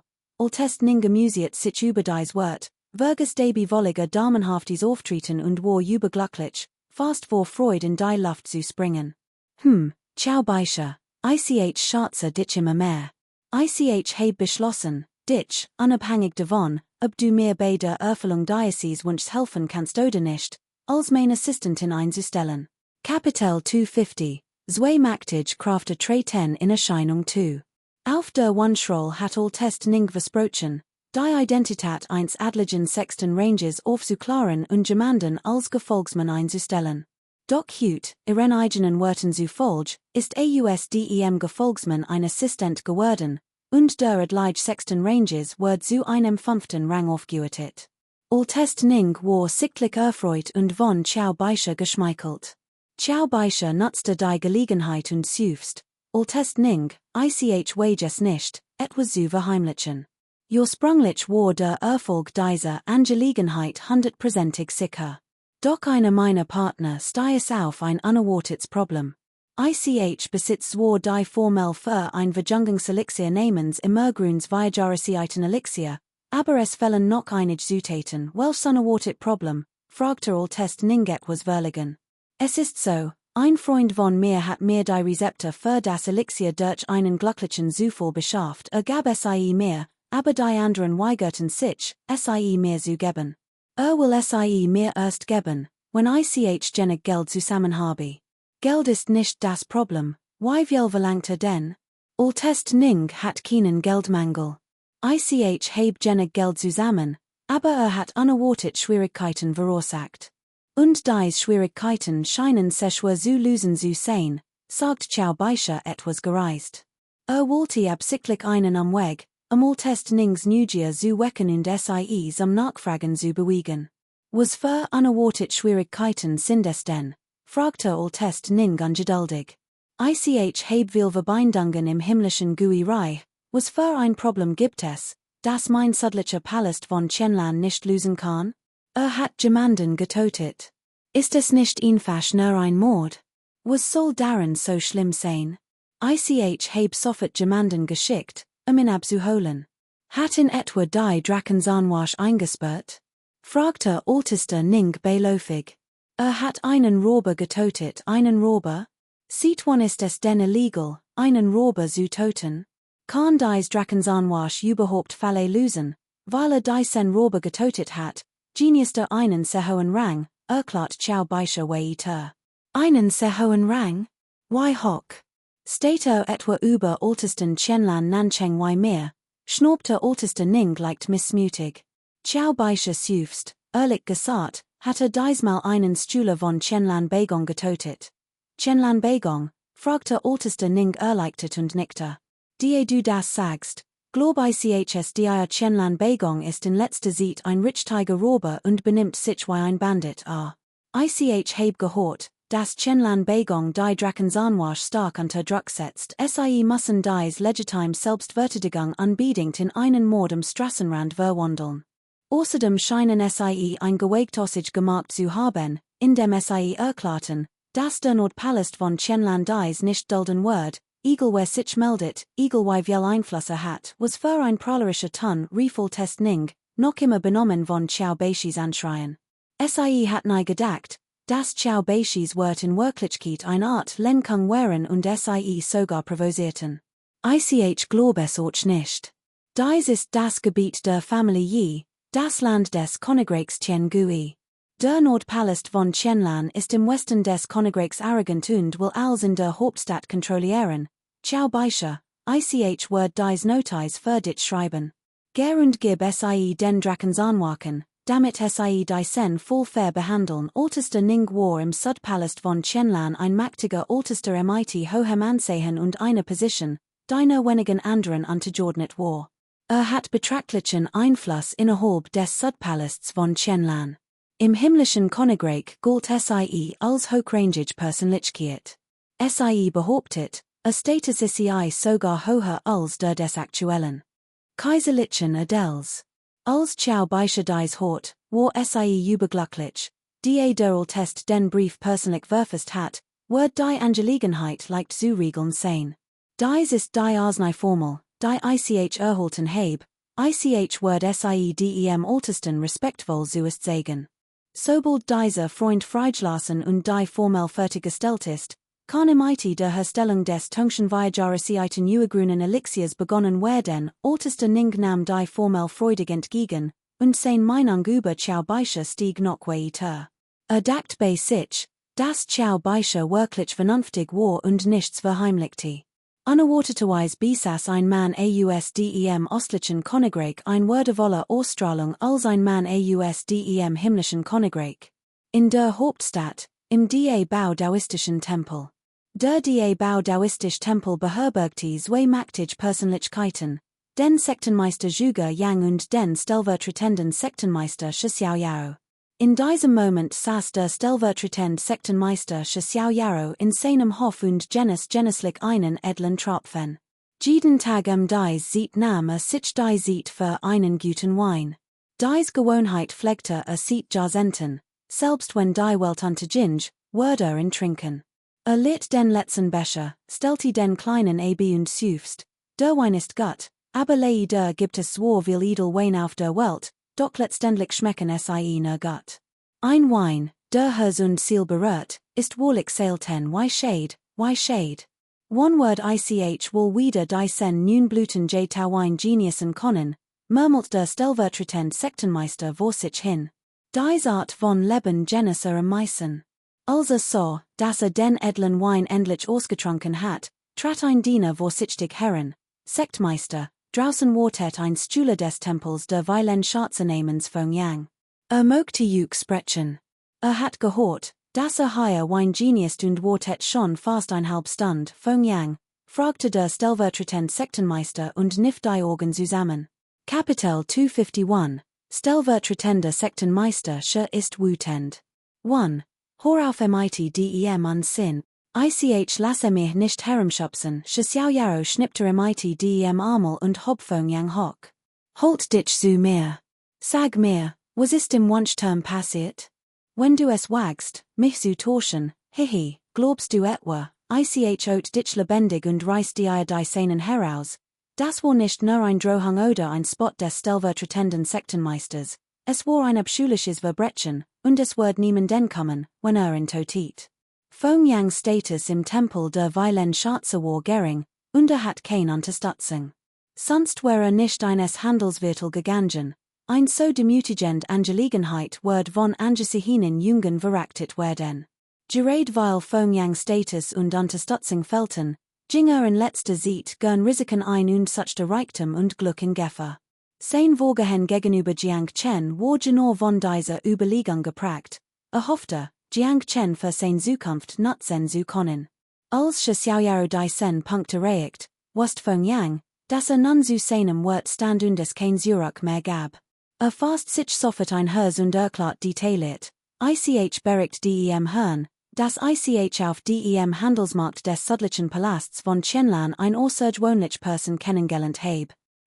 Gab mir einen Zettel und bat mich, in ihnen, stellvertretende Sektenmeisterscher, zu überbringen, im IT der Begründung, ich soll den Wunschterm erwarnen, falls sich weigern sollten, in anzusehen. Ich nahm ihren Auftragen, fand in aber auch etwas absurd, doch dies Person hat beiläufig ein mitzuschmettend Pill höchste Stufe hervorgeholt, so dass die Jünger nicht unterschätzen dürften. Ein mitzuschmettend Pill höchste Stufe, fragte Xiaoyaro überrascht. Gibt es so etwas in unserem himmlischen Gui Königreich wirklich? Mein Wissen ist begrenzt, und ich habe so etwas noch nie gesehen. Das war in der Tat ein mitzuschmettend Pill höchste Gut, die augenblicklich 70% des Waren Chi wiederherstellen kann. Xiaoyaro winkte ab, das heißt nicht, dass mein Wissen begrenzt ist. Ich habe mehr als die Hälfte meines Lebens der Chi Wiederherstellung und Sammlung gewidmet und noch nie ein Pill gesehen, die 70% des Waren Chi wiederherstellt. Doch so gut dies mitzuschmettend Pill auch sein mag, wirkt nur im Bereich des Waren Chi, selbst im Bereich des Unsterblichen ist nur ein Stück Hühnernocken. Die Wort des Sektenmeisters klingen einleuchtend, Fong Yang stimmte Xiaoyaro zu. Du ist von dem Antragsformula gesprochen, wo ist es? Xiaoyaro war etwas entmutigt. In den letzten Jahren war ein unsalig Ort jurist, hat aber noch nie einen Schluck nun Bluten Jade Torwain gekostet. Hat nie gedacht, dass Fong Yang, der sich nur zufällige mighty Gemandem angefreundet hat, in beider Erfüllung Diocese Wunschs helfen konnte. Fong Yang holt vorsichtig das Antragsformula hervor und reichte es ihm respektvoll. Xiaoyaro nahm es beiläufig entgegen, öffnete es und überflog es. Augenblicklich zuckten sein Augenbrauen leicht. Sein Blick senkte sich unwillkürlich zu einem X. Als die Hälfte des Formulas sah, sprang Xiaoyaro plötzlich auf und packte Fong Yang mit einer Hand am Hals. Sag mir schnell, wo ist dies Person? Wo ist Schnell, schnell, dies unerwartet Bewegung ließ Fong Yang vor Angst aufschreien. Dacht, Xiaoyaro will ihn umbringen. Als sah, wie Xiaoyaro sabend und ängstlich versucht, Informationen über Jiang Chen zu sammeln, ahnte das Diocese-Dokument wohl nicht harmlos war. Xiaoyaro schien zu bemerken, dass sein Verhalten etwas unpassend gewesen war und Fong Yang womöglich erschreckt hat. Verlegen ließ sein Hand los und murmelt, hab kein Angst. Wenn ich dich toten wollte, wird ein Finger reichen. Nicht schlecht, du heißt doch Fong Yang, oder? Du hast dich diesmal gut geschlagen, ich wird dich später zum Diener befordern, dies wird trafen Fong Yang wie ein Blitz, sein Augen weiteten sich vor Ungläubigkeit. In diesem Moment sprang der stellvertretende Sektenmeister plötzlich auf, in der Armee, ist fertig, und ahnte nicht, dass der nächste Satz in ein Dutig zum Diener Mädchen wollte. Das Leben kann sich so schnell ändern, es kommt wirklich so plötzlich. Ein gewöhnliches Schüler, plötzlich Diener, das ist, als wird man über Nacht 3 Stufen befordert, wie ein Karpfen, der über das Drschente springt. Was? Bist du vor Angst wie gelähmt? Oder vor Freude? Xiaoyaro hob die Hand, als wollte ihm ein Ohrfeige geben. Fong Yang, wie aus einem Traum erwacht, sagt hastig, Wort von den Drakensanwaken gefangen Gentlemen was, rief Xiaoyaro und trat den Stuhl neben sich beiseite. Verdammt, Was für ein schamloser Bastard hat so ein Frechheit? Es du ihnen nicht gesagt, dass dies Person mit mir verwandt ist. Ich, wagte der Stühler nicht zu sagen. Was, wenn ein Betrüger ist? Wird das nicht den Ruf des Sektenmeisters ruinieren? In diesem Moment beruht auch Feng Yang, nicht so entschlossener Gusen zu sein und Jiang Chen sofort verteidigt zu haben. Shi Xiaoyaro sprang auf und fluchte laut, du nutzloser Idiot. Geh jetzt, sofort zu den Drakensarnwachen und sag ihnen, sofort, lass die Person für mich frei, als stellvertretender Sektenmeister des Baodaistischen Tempels war ein einflussreich Persönlichkeit im Königreich Tiangui, insbesondere in der Hauptstadt. Shi Xiaoyaro konnte die Hauptstadt mit einem einzigen Wort schatten. Selbst der Großkommandant der Drakensarngard musste im Respekt zollen. Schließlich diente die Drakensarngard dem Königshaus, während der Baodaistische Tempel der Baoshu-Sekte unterstand. Das Königreich Tiangui war zwar mächtig, aber sein Fortbestand hing allein von der Baoshu-Sekte ab. Wie hat das Königreich Tiangui deren Schutz die Berechtigung besitzen sollen, das Bündnis der 16 Nationen anzuführen? Nach dem Feng Yang Befehl von Shi Xiaoyaro erhalten hat, verstärkte sein Truppen. Wusste, dass dies sein Chance war, wenn sie geschickt nutzte, konnte die Position des Verwalters tatsächlich zufallen. Kapitel 252, der stellvertretende Sektenmeister ist sehr wütend. In diesem Moment verbot sich wenn Ziki hofflich, Brüder, sind wirklich hier, am ältesten Fei ein Nachricht zu überbringen. Wie sollen wir das glauben, erwidert der Jünger, der wenn Ziki als ein elegant Schönheit wahrnimmt, etwas sanfter. Sagt nur, dass kürzlich durch das Qingyangtal Juriist Zeit und mit Testem Fei gesprochen hat. Wenn wollte denn hier tauschen? Fremde müssen nach Betreten des Qingyangtals 20 Jahre lang als Heile dienen, das ist die Regel. Wenn ich so ansehe, seid all wahrscheinlich unter 20, nicht wahr, wenn Ziki lächelt gequält. Es scheint, egal wie es erklärt, die anderen würden nicht glauben, allein wegen dieser Regel. Verständlich, keiner von ihnen ist älter als 20. Wenn ich sage, ich bin seit 20 Jahren Apothekerin, glaubt mir das niemand. Dieser alter Bruder, unser junger Meister, ist kein gewöhnlicher Mensch. Und der alte Mann Fei haben eine Abmachung. Außerdem hatte ihr alter Mann Fei zwei Lehrlinge, die den dann, nicht wahr? Kennt die den dann, der Schüler war verbluft. Die dann hatten sich in letzter Zeit im Qingyangtal verschant und waren nicht mehr herausgekommen. Wer nicht im Qingyangtal war, kannte sie wahrscheinlich nicht. Konnten dies Leute wirklich mit dem alten Mann Fei verwandt sein? Wenn Ziki bemerkt sein sogenannt Kishet Leser, ich weiß auch, dass ihr alter Mann Fei sich schon seit Jahren nach dem Tongshin Mingwangkraut erkundigt, nicht wahr, was, der Schüler war schockiert. Das wusste wirklich. Nicht nur das, wir wissen auch, dass der alte Mann Fei das Mingwangjing dann werfen will shade, dass das geistklärend Königskraut so schwer zu finden ist. Der alte Mann Fei hat noch nichts davon bekommen, das, wisst doch all, Xiao Shan, stets ungeduldig, konnte sich nicht beherrschen. Was soll das denn? Redet nur an Sinn. Unser junger Meister sagt, wenn der alte Herr Fei sich immer noch Sorgen sein Wunsch macht, soll sofort in die Hauptstadt reisen. Wenn zu spät kommt, würde es beruhen und niemanden haben, die sein Lied klagen kann. Xiao Chuan schlug auf den Tresen und rief, hat das gehört? Muss ich es wiederholen? Unser junger Meister und ihr alter Herr Fei sind eng Freund. Ihr alter Herr hat unseren jungen Meister darum gebeten. Glaubt nicht, dass unser junger Meister dem alten Herrn Fei schmeicheln will. Hat das verstanden? Die beiden Brüder, beide Schwestern, stafften nach diesen Worten hinaus. Als Anführer des Teams konnte Schwertong nur ein gequältes Lächeln aufsetzen, mit den Achseln zucken und zu dem Stuhle sagen, mein beiden Brüder sind zwar etwas rohbeinig, aber was sie sagen, ist alles andere als angenehm und entspricht der Wahrheit. Dies Angelegenheit muss schnell geklärt werden. Wenn der alte Mann Fei diesen Gegenstand will, müssen wir unverzüglich in die Hauptstadt eilen und in von der Drakensarnwasch fordern. Denk daran, wenn du dies wichtige Angelegenheit hinaussogest, Konnen selbst den Kopf den Sunden nicht sühnen. Orchgwajin süfst laser, Shuttlety den Kopf und Jing. Der Stühler ausdem Qingyangtao war angesichts dieser seltsamen Junjen Manner immer noch verwirrt und konnte sich nach einer langen Pause keinen Riem darauf machen. Als es endlich begriff, werfen stört sich sein Gesichtsausdruck schlagartig, nicht gut. Dies Kerl haben die Angelegenheit im dem alten Mann Fei so detailliert geschildert, es ist wahrscheinlich nicht falsch. Was für ein Drakenzahnwasch. Konnte es sein, dass junge Meister die Drakenzahnwasch verraget hat und sie nun darauf warten, dass der Altmann Fei den Gegenstand fordert. Konnte es sein, dass der Gegenstand, nach dem der Altmann Fei sucht, vom Junjen Meister und seinen Mannen besessen wird? Das ist schlecht.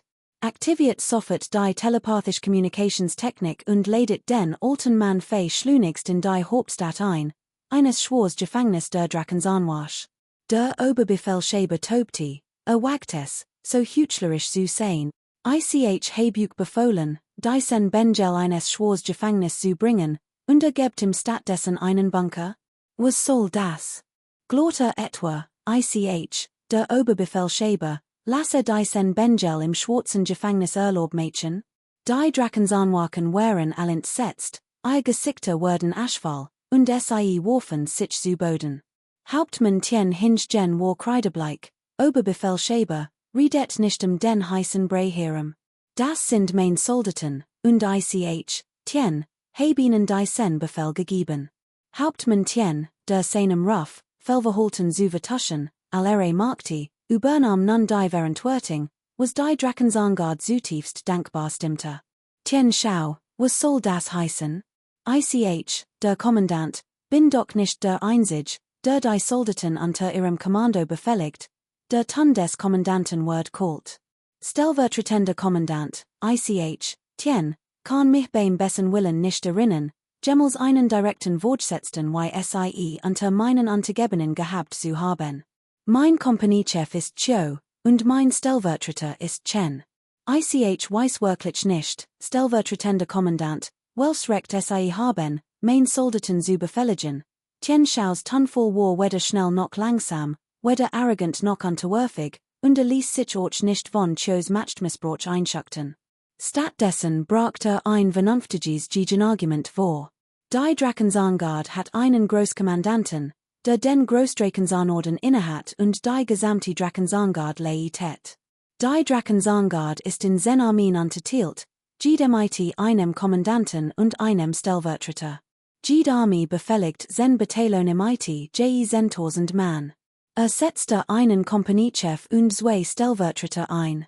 Unterhalb des Kompaniechefs gab es Zug und Gruppenführer, jede eben streng hierarchisch gegliedert. Der Großkommandant war naturgemäß der Ranghöchste. Unterhalb des Großkommandanten folgten drei Stellvertreter. Dann kämen sen Großkommandanten und erst danach sen Stellvertreter. Dieser Kommandant war in Wirklichkeit nur ein Stellvertreter. Vom Rangherstander einen Rang über Tien Shao, dem Kompaniechef. Tien Shao's Truppen unterstanden im jedoch nicht. Über Tien Shao stand sein direkter Vorgesetzter, der Oberbefehlshaber, und der im direkt unterstellte Stellvertreter. Daher konnte dieser Stellvertreter Tien Shao nominell nicht befehligen. Es war jedoch allgemein bekannt, dass dieser stellvertretend Oberbefehlshaber überaus mächtig war, die sein Gönner ein gewisser stellvertretender General Director der Drakenzahnguard war. Dieser stellvertretend General Director wiederum war ein enger Freund des Großprinzen daher reichten die Verbindungen des stellvertretenden Oberbefehlshabers praktisch bis zum Großprinzen. Dank dieser Unterstützung war der stellvertretend Oberbefehlshaber innerhalb der Drakenzahnguard äußerst arrogant und unberechenbar. Kapitel 253, Gesetz 1 Sorgel führt zu großem Unheil. Gott. Der Gesetzeskommandant rief dreimal Gott, sein Tunfall war kalt. Tien Shao, weiß nicht, ob du aus Prinzip so stur bist oder weil du mit diesem Benjel befreundet bist. Aber sage dir, du hast keinerlei Respekt vor der Hierarchie und ist mir mit deinem Ungehorsam verraget. Kann dir ganz klar sagen, deine Position als Hauptmann ist bald vorbei. Tien Shao's Temperament war extrem stur, Solange ich noch der Hauptmann bin, glaub ja nicht, dass du damit durchkommst. Es war deutlich, dass ich Tien Shao wütend war. Dieser Mann hat einen starken Sinn für Prinzipien und war voller Rechtschaffenheit, aber ich war vom Gesetzeskommandanten provoziert worden. Tien Shao, ist sie nicht so stur. Der Gesetzeskommandant hat einen unglaublich mächtigen Hintergrund, sich im zu widersetzen ist wie ein Gottesanbeterin, die versucht, einen Streitwagen aufzuhalten. Du kennst den eigenen Grenzen nicht. Der Kommandant des Gesetzes kann dich im einem einzigen Wort vernichten. Ger jetzt AUSDEM weg, dann können wir vielleicht noch kurz für dich bitten. Schmeichler, ein Band von Speicherlecken, mein Kollegen, die von Tien Shao, sind nichts als schamlos Ratten wie du, es ist ein Schande, im dir befreundet zu sein. Verschwind schnell, verschwind so weit wie möglich und mach keinen Ärger in meinem Gebiet. Arrogant, unwissend, Tien Shao, du musst sterben. Im Königreich Tien Gui kann dich niemand retten. Och der Kommandant des Gesetzes war wütend, sein Gesicht verfinstert sich, als rief, Alter Gen, ger zu Vice-General-Director Yang, bericht, was hier passiert ist, und las in einen Degradierungsbefehl stellen. Der Tien Shao von seinem Posten als Hauptmann entfernt. Jawohl, Sir, Tien Shaos Gesicht ward kreidebleich. Wusst, dass Vice-General-Director Yang Zhao der Onkel des Kommandanten des Gesetzes war. In der Drakensangard war die drittmächtigste Person, ein Mann von betrachtlichem Einfluss. Einen Hauptmann zu entlassen, war für in ein Frage einzigen Worts. Doch nun, die Dinge so weit gekommen wären, was Tien Shao, dass ihm kein anderer blieb, und sein Herz beruhigte sich. Wusste auch, dass der Versuch, sich diese Gruppe mit eigener Kraft entgegen zu stellen, zwei Fellows einem aussichtslosen Unterfangen glich, vergleichbar im dem Versuch einer Gottesanbeterin, einen Streitwagen aufzuhalten. Aber war ein Mann seiner Prinzipien, selbst wenn es einem Kampf wie im einer Gottesanbeterin glich, wurde, solange von seiner Sache übersät war, kein Mühe scheuen, nur ein reines Gewissen zu haben. In diesem Moment stürmte plötzlich jemand von draußen herein und überreichte dem Gesetzeskommandanten ein Stück Papier. Der Kommandant der Rechtsabteilung, bereits außer sich war wat über Tien Shaos Verhalten, nahm das Papier sonnig entgegen, überflog es kurz, sein Gesicht verfinstert sich, und zerriss es in Fetzen.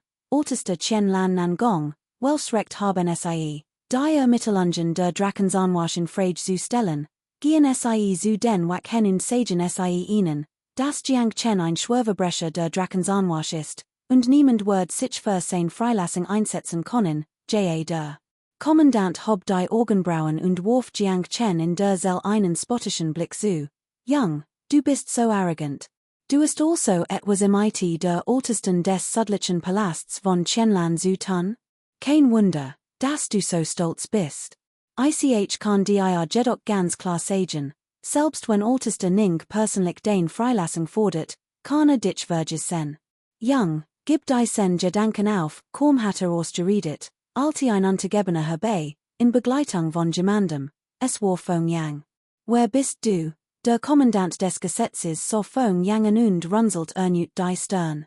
Ich bin ein Schüler des Bau daoistischen Tempels und Handel im Auftrag von Vice-Sektmeisterscher, meine Freilassung zu fordern, Feng Yang gab sich vor Xiaoyao hilflos, scheinbar bereitwillig. Doch dieser Vice-Kommandant der Drakensangwasch hat kein Recht, sich vor Feng Yang aufzuspielen.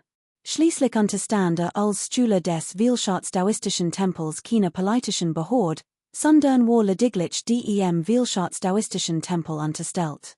Genau gesagt, war der Schatzbaumsekte unterstellt. In Vordern, lagt Vice-Kommandant Lu.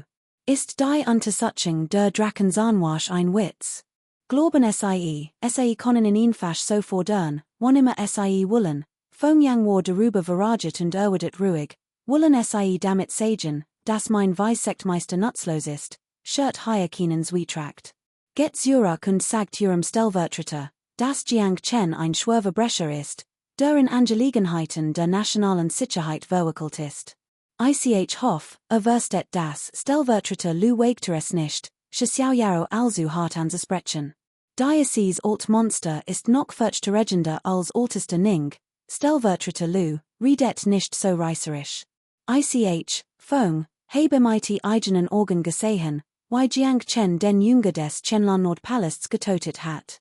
Dieser Jünger hat zuerst ausgeraubt, und Jiang Chen hat erst danach gehandelt. Handelte in legitimer Natur, ist völlig unschuldig, nutzt die Gelegenheit, in freizulassen, sonst wird unser der Baudaoistische Tempel in diesem Fall bis zum Äußersten bekämpfen. Wenn man auf der Kapitel 254, die Drakenzahnwasch bebtund zittet one. Altester Nings Brust hob und senkte sich, sein Gesicht war wat gerotet, unterschlug mit seiner Jadehand auf den Stuhl, Diocese beest, das sich auf seinen Onkel verlässt, holt sich für etwas Besseres. Der Test, heb auf die Etikett giechtet und im AUS Respekt einen Brief geschrieben. Die dies nicht zu schätzen was und den angebotenen Weine blenti, soll ich in jetzt anfliehen, nachdem dies gesagt hat, hob Altester Ning die Stimme und rief, Shen Lan, gib sofort den anzugebenen den Befehl. Ausrüstung der Drakenzahnwasch darf vorübergehend nicht durchgelassen werden. Außerdem müssen all, die vorherigen Zahlungen noch nicht geleistet haben, bis morgen Mittag als begleiten Joel, Altester Ning war sichtlich wütend, Diocese bis namens Lu wagtes, mich, den Altesten, zu beleidigen. Das ist wirklich emperend im Gegenteil, ich will sehen, ob sie wirklich als in dieser Hauptstadt kontrollieren wollen, riet Schaubeiche hastig. Beruhigt euch. Altester, aside von edler Herkunft, solltet euch nicht auf das Niveau dieser unwissenden Bestien herablassen, hat recht, ich wird ihnen einen Brief schreiben, erst Hofflichkeit, dann Gewalt. Dies Bestien sind schamlos. Gut, ich wird hier sitzen und warten, bis sie mich anfliehen, im Hof des da Bao Dao Chang, Xiaoyao's Residenz. Was, Xiaoyao dacht, hat sich verhort. Wiederholt das noch einmal, Fong Yangs Gesicht war finster. Meister, dieser Rechtskommandant ist so arrogant. Hat euch nicht nur nicht den Anschein von Respekt gesollt, sondern auch behauptet, die Drakenzahnwasch sei mit einem Fall beschäftigt, und glaubt, konntet ihn fast so die Person zurückfordern. Ermittelt in einem Fall, die kann sich nicht jeder einmischen. Ich war wütend und habe ein paar Male mit ihm gestritten, und hat mich direkt rauswerfen lassen, wahrlich respektlos, keinerlei Respekt vor euch, alter Mann, Bastard, Bestie, Xiaoyao schlug mit der Faust auf den Boden und zermalmte einen Steinhaufen augenblicklich zu feinem Staub. Diocese bis namens Lu, konnte der Enkel des alten Yang sein? Sehr gut. Selbst der alt Yang wird es nicht wagen, so mit mir zu reden. Hat Diocese bis etwa Horne auf dem Kopf? Fragte Fong Yang gereist. Pflegt gut Besiehungen zu den Lüten des Qianlan Nordpalasts, will den Palast rächen. Es ist ein Fall von rasch Xiaoyao nörschte mit den Sahnen. Mir ist es egal, aber rasch sucht oder den Fall nur verlösen will. Wer mir nicht die Stern bietet, wird ichs heimzahlen. Xiaoyao war arrogant und exzentrisch, wenn erst einmal wütend war, konnte niemand zügeln. Fong Yang, bring mein Visitenkarte zur Drakenzahngard und besuch den stellvertretenden General Director Ju, den Stellvertreter des Kommandanten der Drakenzahngard. Richten sie im AUS, das unser da Bao Daochang und die Drakenzahngard ihr Zusammenarbeit für 3 Jahre vorübergehend ausgesetzt haben.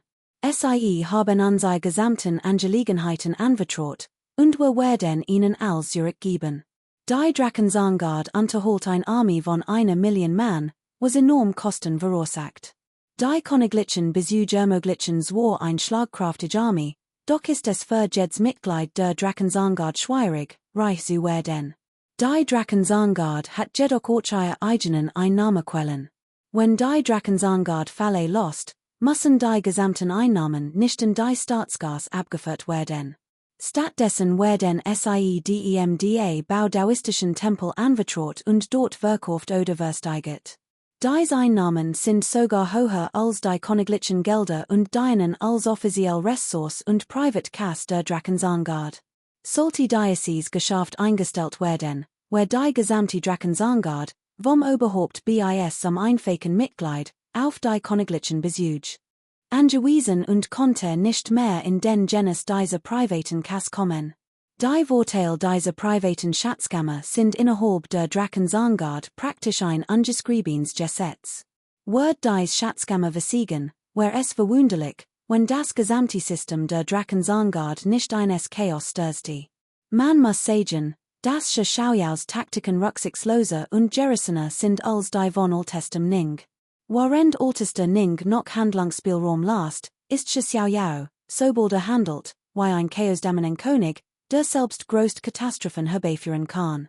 Darüber hinaus hatte die Autorität und das Recht dazu. Beschloss, selbst gegenüber Zhuge Yang, dem Sektenmeister des Bau-Daoistischen Tempels, zu schweigen. Schließlich war das Ansehen eines stellvertretenden Sektenmeisters mit dem Ruf des Bau-Daoistischen Tempels verbunden. Wer den stellvertretenden Sektenmeister beleidigte die goldene Gedenktafel des Tempels. Nicht zurückzuschlagen, kam der Selbstzerstöring gleich. Die Drachensanguard war die mächtigste und starkste Streitmacht im Königreich Tiangui. Sie verfügt über immens Macht, beschützt die Königsfamilie, bewacht die Hauptstadt, sichert die königliche Autorität und war zudem für Spionage, Ermittlungen und die Aufrechterhaltung der Ordnung zuständig. Man konnte sagen, dass im Königreich Tiangui die militärische Einrichtung der Drachensanguard unterstand. Darüber hinaus unterstand die Drachensanguard keine Regierungsinstanz, sondern gehorcht ausschließlich den Befehlen des Monarchen. Nur der Kaiser konnte dem Oberbefehlshaber der Drachensanguard Befehle erteilen. Niemand sonst, nicht einmal ein Prinz des Kaisers, hat dazu das Recht. Daher wird die immense Macht der Drachensanguard deutlich. Natürlich bezieht sich Großmacht nur auf die verschiedenen Zweige des Königreichs. Großmacht bedeutet nicht, dass sie alles im Alleingang kontrollieren können, noch dass sie sich in allem auf andere verlassen können. Beispielsweise wird selbst die Drachensanguard es nicht wagen, die wir großen Daoistischen Tempel zu beleidigen. Die wir großen Daoistischen Tempel sind Streitkräfte der Schatzbaumsekte und gehorchen deren Befehlen unmittelbar. Von der Drachensanguard ganz zu schweigen, selbst sein Majestät der Kaiser muss den wir großen Daoistischen Tempeln insgeheim Respekt zollen. Eine Beleidigung der wir großen Daoistischen Tempel konnte die Grundfesten des Königreichs erschüttern. Die Drachensanguard hat einen Großkommandanten, einen Vertrauten des Kaisers, dessen Nachname Shangguan und dessen Name Shangguan Yi lautet. Dieser Shangguan Yi lebt zurückgezogen in seinem Haus, obwohl über immens Macht verfügt, seit sich nur selten. Viele Angelegenheiten wurden den drei Stellvertretern anvertraut. Doch in diesem Moment waren drei der wir Großkommandanten der Drachensanguard anwesend. Kapitel 255, die Drachensanguard zittert und bebt zu. Die Drachensanguard selbst besitzt kein Eigentum und darf keinen Handel treiben. Ihr wirtschaftlich Quell sind daher größtenteils ihr Geschäftsbeziehungen mit dem Bau-Daoistischen Tempel. Sie übergeben dem Tempel all Arten von Kriegsbüt und beschlagnahmten Gütern zum Verkauf. Dies ist die größte Einnahmequelle der Drachensanguard. Qi Tiannan lächelt gequält und sagt, Großverwalter, wisst, der südliche Palast von Qianlan war in letzter Zeit sehr hofflich, und ich bin ratlos, warum sich plötzlich geändert haben. Ich vermute, wir haben irgendwo verraget, nun, meines Wissens wird sich der südliche Palast von Qianlan nicht one Grund gegen uns wenden.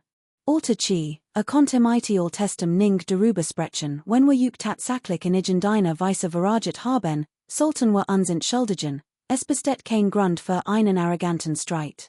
Gut, dank deiner Anweisungen hat der Alt Qi in meinem Hasen nun ein klare Erklärung. Shangguan Yi kichert leise und wandte seinen Blick einem anderen kahlkopfigen alten Mann zu.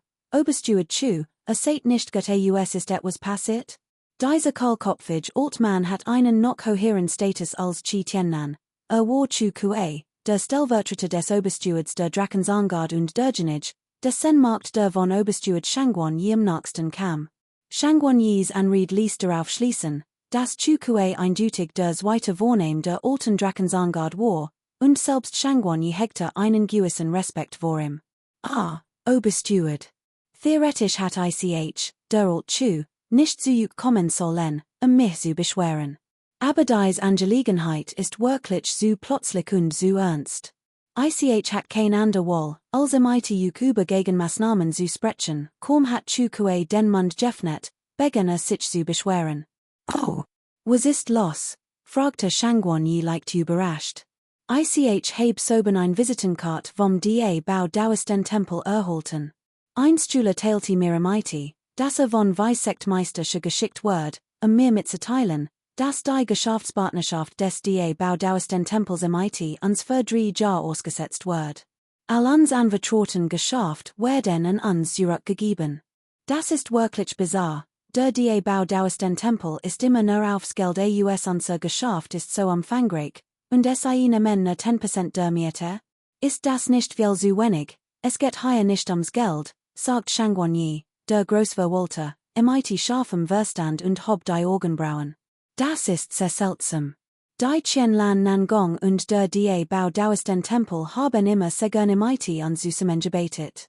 Why können zwei so mächtige Institutionen innerhalb eines Tags Meinung ändern? Oberster Chu, hat der Stühle vom Da Bau Daoisten Tempel noch etwas anders gesagt? Nein, sagt nur, wir sollten die Zusammenarbeit vorübergehend aussetzen und die Geschäft wieder aufnehmen. Ich wollte ihm nachlaufen und nachfragen, aber beachtet mich nicht und wollte sich samgehen, die 3 Großverwalter blickten sich sehr ernst an. Ihnen wird klar, dass es diesmal wohl kein Zufall war. Irgendet was war dem Drakensanwokter zugestoßen und hat dies bei den mächtigen Gestalten verraget. Oberster Chu, wer die Glock gehängt hat, muss auch wieder lösen. Dieser Xiaoyaro hat einen seltsamen Charakter, einen wilden Esel. Je mehr man sich im widersetzt, desto sturer wird Geht hin und fragt ihn, seinem Temperament entsprechend, wo genau unser Drakensanwokter respektlos güsen sein soll, dass so wütend geworden ist. Wer es ein ander Markt güsen, hat der Drakensanwokter keinerlei Rücksicht auf deren Gefühl genommen. Aber ob es nun die Qianlan Nangong oder der Da Bau Daoistisch Tempel ist, beides Markti der Bauschuhsekte. Will der Drakensanwokter ihnen etwa Respektlosigkeit erweisen? Unmöglich. Im schlimmsten Fall werden ne einander zu sehen, jeglichen Respekt zu zeigen. Doch während die Gegenzeit die Geschäftsbücher der Longjagard viel legt nicht kauft, kann die Longjagard den Kauf nicht verweigern. Ihre Operationen sind größtenteils auf die Unterstützung der vier großen daoistischen Tempel angewiesen. Daher müssen dies, selbst wenn es ihnen schwerfällt, loswerden. Abgesehen von anderen Dingen, wenn die Zusammenarbeit MIT dem daoistischen Tempel einstellen, können ihre Waren nicht mehr verkaufen. Wenn den daoistischen Tempel wär der Verkauf dieser Waren in 3 bis 5 Jahren unmöglich. Aber wie kann die Longjagard 3 bis 5 Jahre warten? Die Schuldenentreibung des Qianlan Nancheng hat die Lage bereits zum Zerreißen getrieben. Es war, als würde man sich auf ein Undiktes Dach vorbereiten und dann die ganz Nacht regen erleben. Die 3 Großverwalter besprechen gerade etwas, als plötzlich ein Mann draußen erschien, ein enger Vertrauter von Großverwalter Shangguan Yi. Großverwalter, etwas Schreckliches ist geschehen.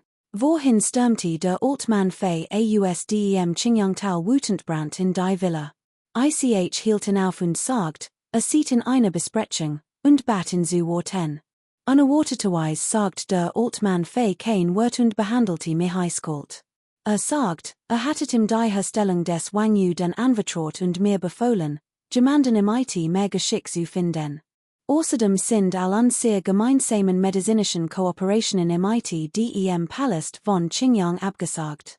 Von nannen müssen unsere Longjagern, wenn Falle untersuchen und durch das Qingyangtal kommen, einen Umweg fahren, sonst würdet lebenslang versklavt, was es du gesagt. Diesmal, obwohl Shangguan Yi normalerweise ruhig war, konnte die Fassung nicht bewähren. Der Altmann Fei ist hier. Wo ist ist weg, stammelte der Untergebene. Du Mistkerl, hattest du ihn nicht einfach direkt informieren können? Shangguan Yi will erzählten die Beherrschung und Schuld sein Untergebenen, doch diesmal machte ein Ausnahme.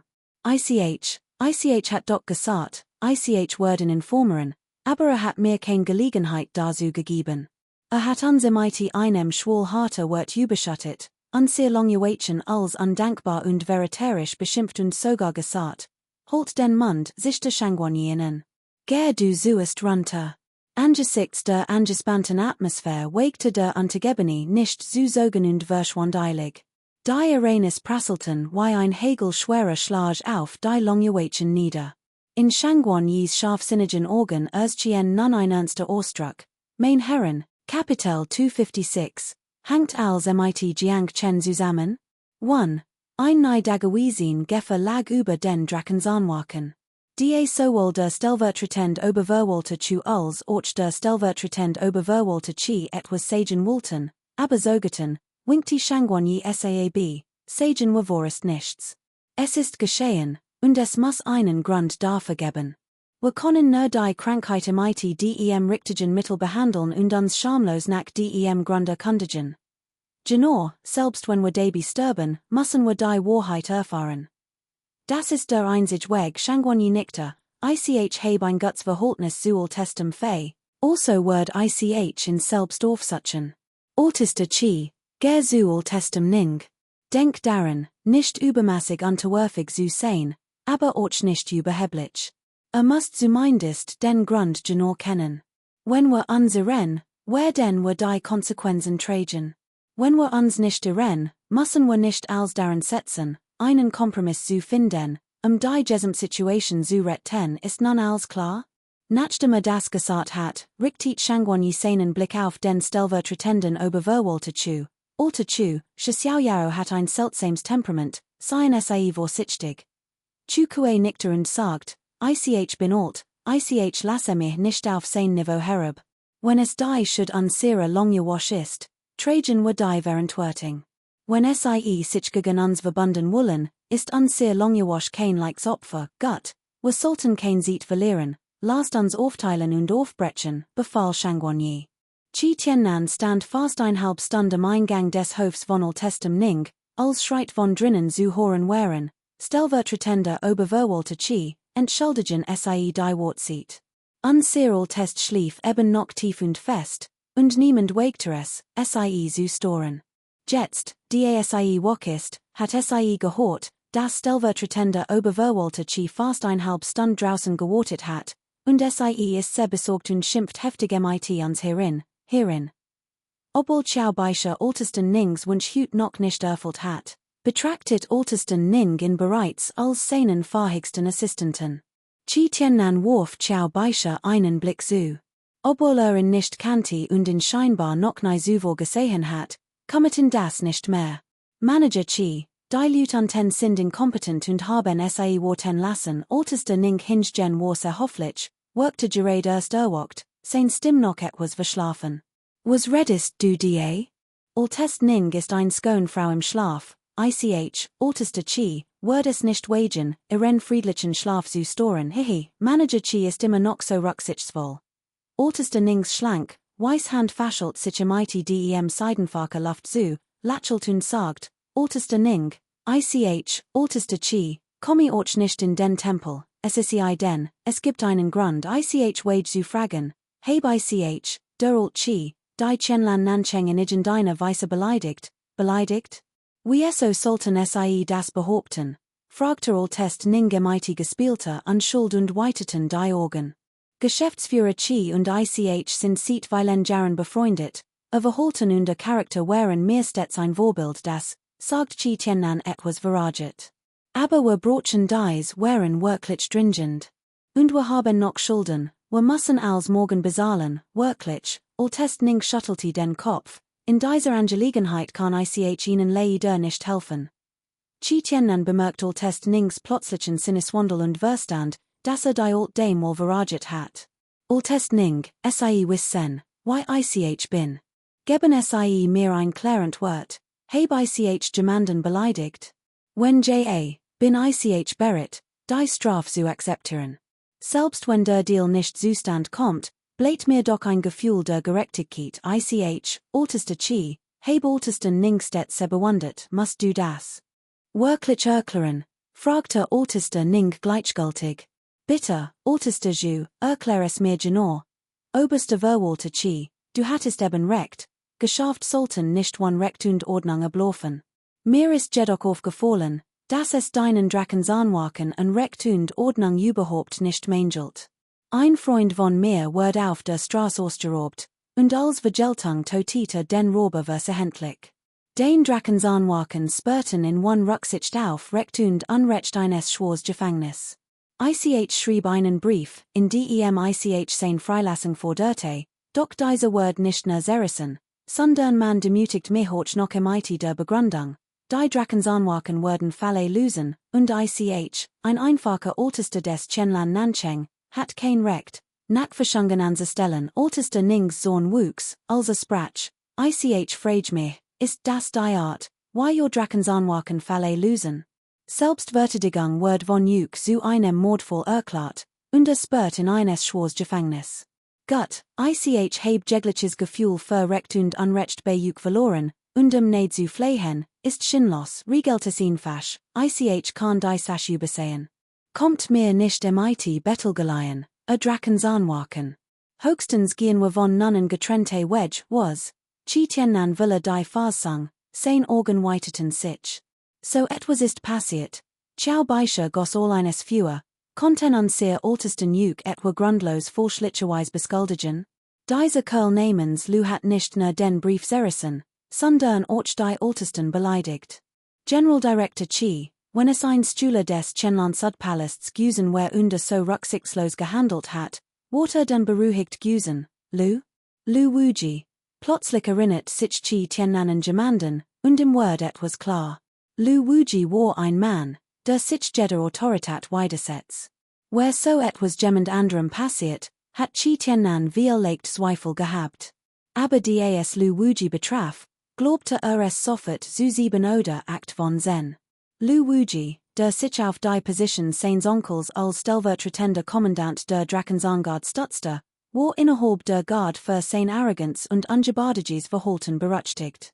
Ich kenn seinen Namen nicht, ich weiß nur, dass die Drakensarngard in Kommandant Lou nennt. Heißt Lou Wuji? Kapitel 257, hängt als mit Jiang Chen zusammen? 2. Im Hof des Tempels der Weilen Schatze, in Xiaoyaos Hof. Alter Jew, warst du nicht so alt, werd ich die sen Wein hüt nicht trinken, sagt Xiaoyao, wolle wat und groll. Ju kue konnte nerbisch wichtigend lacheln, Brüderscher, was genorist los mit dir? Unseer beiden Familien haben immer gut zusammen gebetet. Warum, spottet Xiaoyao. Alter Jew, du hast so lange gelebt. Was wurdest du denn kennen, wenn dir ein Stühler meines Tempels der Weilen Schatze plötzlich ein Ohrfeige verpassen wird? Ein Ohrfeige, fragte Ju kue verdutzt. Stell dich nicht dumm. Den Drakensarnwaken sind fähig, nicht wahr? Du beherrschst die Militarmacht, handelst furchtlos und schert dich nicht einmal den Himmelskönig selbst. Sie verhaften, wenn sie wollen, toten, wenn sie wollen, und fallen Teil, ihnen passe. Wahrlich würdig, die mächtigste Kraft im Königreich Tiangui zu sein, je lange chu kue zuhort, desto kalter wird ihm. Xiaoyaos wird wären lässemt sarkastisch Provocationen. Was sollte das bedeuten? Es sagte, dass extrem wütend war. Brüderscher, red nicht lange den heißen Brei herum. Mord ist nichts anderes als ein Kopf, der auf den Boden seht. Horzu, ich bin diesmal in guter Absicht gekommen und wollte die Situation aufklären. Haben sich den Antegebenen daneben benommen und dich verraget? Sag mir nach unserer Rückkehr, welch Strafen verhängt werden sollen. Ich wird das nicht dulden Straf? Why kann ich es wagen? Mich nach den Angelegenheiten ihrer long wasch zu erkundigen? Why kann ich es wagen, mich einzumischen? Dreh dich nicht einmal sonst werfen sie mich, die sen alten Nacker, eines Schwors Gefängnis, sagt Xiaoyao dramatisch. Ju kue verstand ungefähr, was meinte, anscheinend hat jemand unter die Dinge unachtsam angegangen und Xiaoyao damit völlig in Rage gebracht. Brüderscher, sag schon, welcher Kerl hat dich beleidigt? Ich bringen dir wenn schudist, kannst du in verprügeln oder toten, ganz wie du willst in verprügeln oder toten? Alter Jew, holst du mich für einen deiner Drakensarnwaken? So ein Befugnis heb ich nicht. Ich heb jemanden geschickt, und der wer beinahe von deinen Drakensarnwaken verprügelt werden, lasst dich nicht von Schaujau's Angewohnheit, sein angegebenen außer schimpfen und zu schlagen, torschen, in Wirklichkeit war extrem beskutzerisch ihnen gegenüber. Yang word von Imals Vertreter Schaujau's entsandt. Lu Wuji hat Yang beinahe verprügelt, was wie fellows ein Oerfig für Xiaoyaro war. Oberster Verwalter Chu, ich bin nur ein Jungestüler, ich habe kein Recht, mich einzumischen. Aber Lu Wuji von ihrer Drakensarnwasch get wirklich zu weit.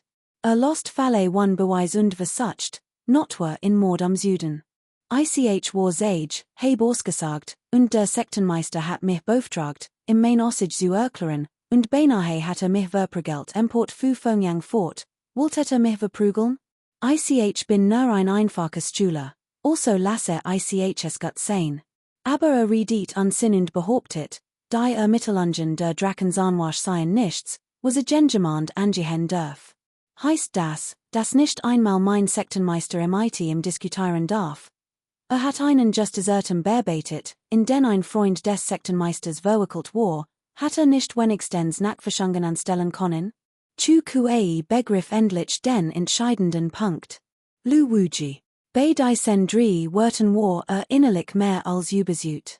Hob sein Weinglas und sagt, Brüderscher, ich word mich mighty diesem Glas Wein bei dir entschuldigen.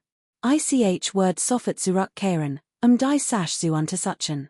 Wenn es so ist, wie dieser young man sagt, word ich ganz sicher nicht tatenlos zu sehen. Mein Drakensarnwachter word dir ein zufriedenstellend Antwort geben, die Angelegenheit war weder besonders groß noch unbedeutend. Tatsächlich hat Xiaoyaro im noch viel Ansehen verschafft. Chu Kuei wagte es nicht, zu sagen, wusst, dass Lu Wuji ein unbesonnener Mensch war. Wenn die Fehlverteilung beweisen und in toten word die Sache wollig eskalieren. Dann wär ein Versonung mit der Da Bau Dau Sektor unmöglich. Chi Tien Nan und Ju Kuei konnten sich glücklich schätzen. Shangguan yi wird noch schlimmer behandelt als Sie. Der Altmann Fei war exzentrisch, sein Temperament noch schlimmer als das von Xiaoyao, und ließ ihn nicht einmal hierin. Befahl seinen Angegebenen lediglich, im den Satz zu rufen, wenn Jiang Chen auch nur ein Haar verliert, wird die Drakensarngard 10.000 Kopfe verlieren, Jiang Chen? Kapitel 258, die Wohl des Großverwalters. Shangguan yi sprach hastig. Tian Shao's Angegebene, die auf dem Weg waren, sich Jiang Chens Fall zu kommen, zitterten vor Angst, als sie eintreffen. Drei Großverwalten gleichzeitig gegenüber zu stehen, war wahrlich ein beispielloser Verhang. Sie konnten sich kaum auf den Beinen halten. Kein Sorg, Lut. Ich habe ein paar Fragen an Juk. Mir ist egal, welchem Drucker zuvor ausgesetzt ward oder wer Juk bedroht hat, das spielt kein Roll. Ich bin hier, Juk zu verteidigen. Must mir jetzt als von Anfang bis Ende sollen, kein Wort ist falsch, wir wollen nur die wahren Umstand erfahren, sagt Shangguan yi beruhigend. Hat das gehört? Der Großverwalter will die Wahrheit, die Zahn der Drakensarnwaken klapperten, während sie versuchten, sich zu beruhigen. Der Truppführer sprach dann, der Vorfall ereinigt sich während der großen Versammlung im südlichen Palast von Qianlan, auf der Straße zu Jina sieht, der Truppführer schildert die Situation. Sie hatten den Tatort jedoch nicht selbst gesehen. Sie konnten die Ereignis erst nach ihrer Ankunft schildern, darunter Lu Wujis Einmischung und Erzwangin Teilnahme sowie Hauptmann Tian Shao's Versuch, die Angelegenheit zu arrangieren. Als die drei Verwalter horten, dass Jiang Chen einen Jünger des Qianlan Nordpalasts getötet hat, wechselten sie nachdenklich Blicke. Inzwischen zeichneten sich erste Hinweise ab. Die Jünger des Qianlan Nordpalasts, darunter Lu Wuji und sogar der stellvertretende Generaldirektor Yang, der hinter Lu Wuji stand, hielten all zusammen und waren dem Großprinzen treu ergeben. Konnte ein einfacher Mordfall also den Großprinzen belassen? Großdirektor, das scheint eine sehr schwierige Angelegenheit zu sein, sagt Qi Tiannan etwas niedergeschlagen. Ich glaub nicht, dass es schwierig ist, man muss es nur fair handhaben, sagt Ju Kuei bestimmt. Konnten den Ruf des Qianlan Nordpalasts, Mord, Raub und Straßenraub wären ihr bevorzugten Zeitvertreib. Wo sind die Zeugen und die Beweise? Die Zeugen wurden verhaftet, und der Oberbefehlshaber hat die Beweismittel mitgenommen, fragte Shangguanyi. Sein Gesichtsausdruck verfinstert sich, und fragte die Drakensangard, was ist jetzt mit Jiang Chen? Hauptmann Tian Shao hat dafür gesorgt, dass in Danxiasi bleibt, aber ich fürchte, der Oberbefehlshaber hat bereits seinen Entlassungsbefehl erhalten. Die genauen Umstände sind uns noch unklar. Die drei stellvertretenden Kommandanten der Drakensangard sind Chu Kuei, Finanzen, Yang Zhao, Personal, und Qi Tiannan, sonstig aufgeben. Stellvertretender Kommandant Yang Zhao hat die Befugnis, Hauptmänner und ihre Untergebenen zu entlassen, seine Autorität ist immens. Mit Ausnahme des Oberbefehlshabers, der persönlich von Großkommandant Shangguanyi entlassen werden muss, kann Yang Zhao jeden Hauptmann entlassen. Als Shangguanyi dies erkannte, sagte schnell, Alter Chu, ich brauch den Hilf. Nimm sofort meinen Befehl der Drakensarnwasch entgegen und geh zum schwarzen Gefängnis, Lu Wuji aufzuhalten.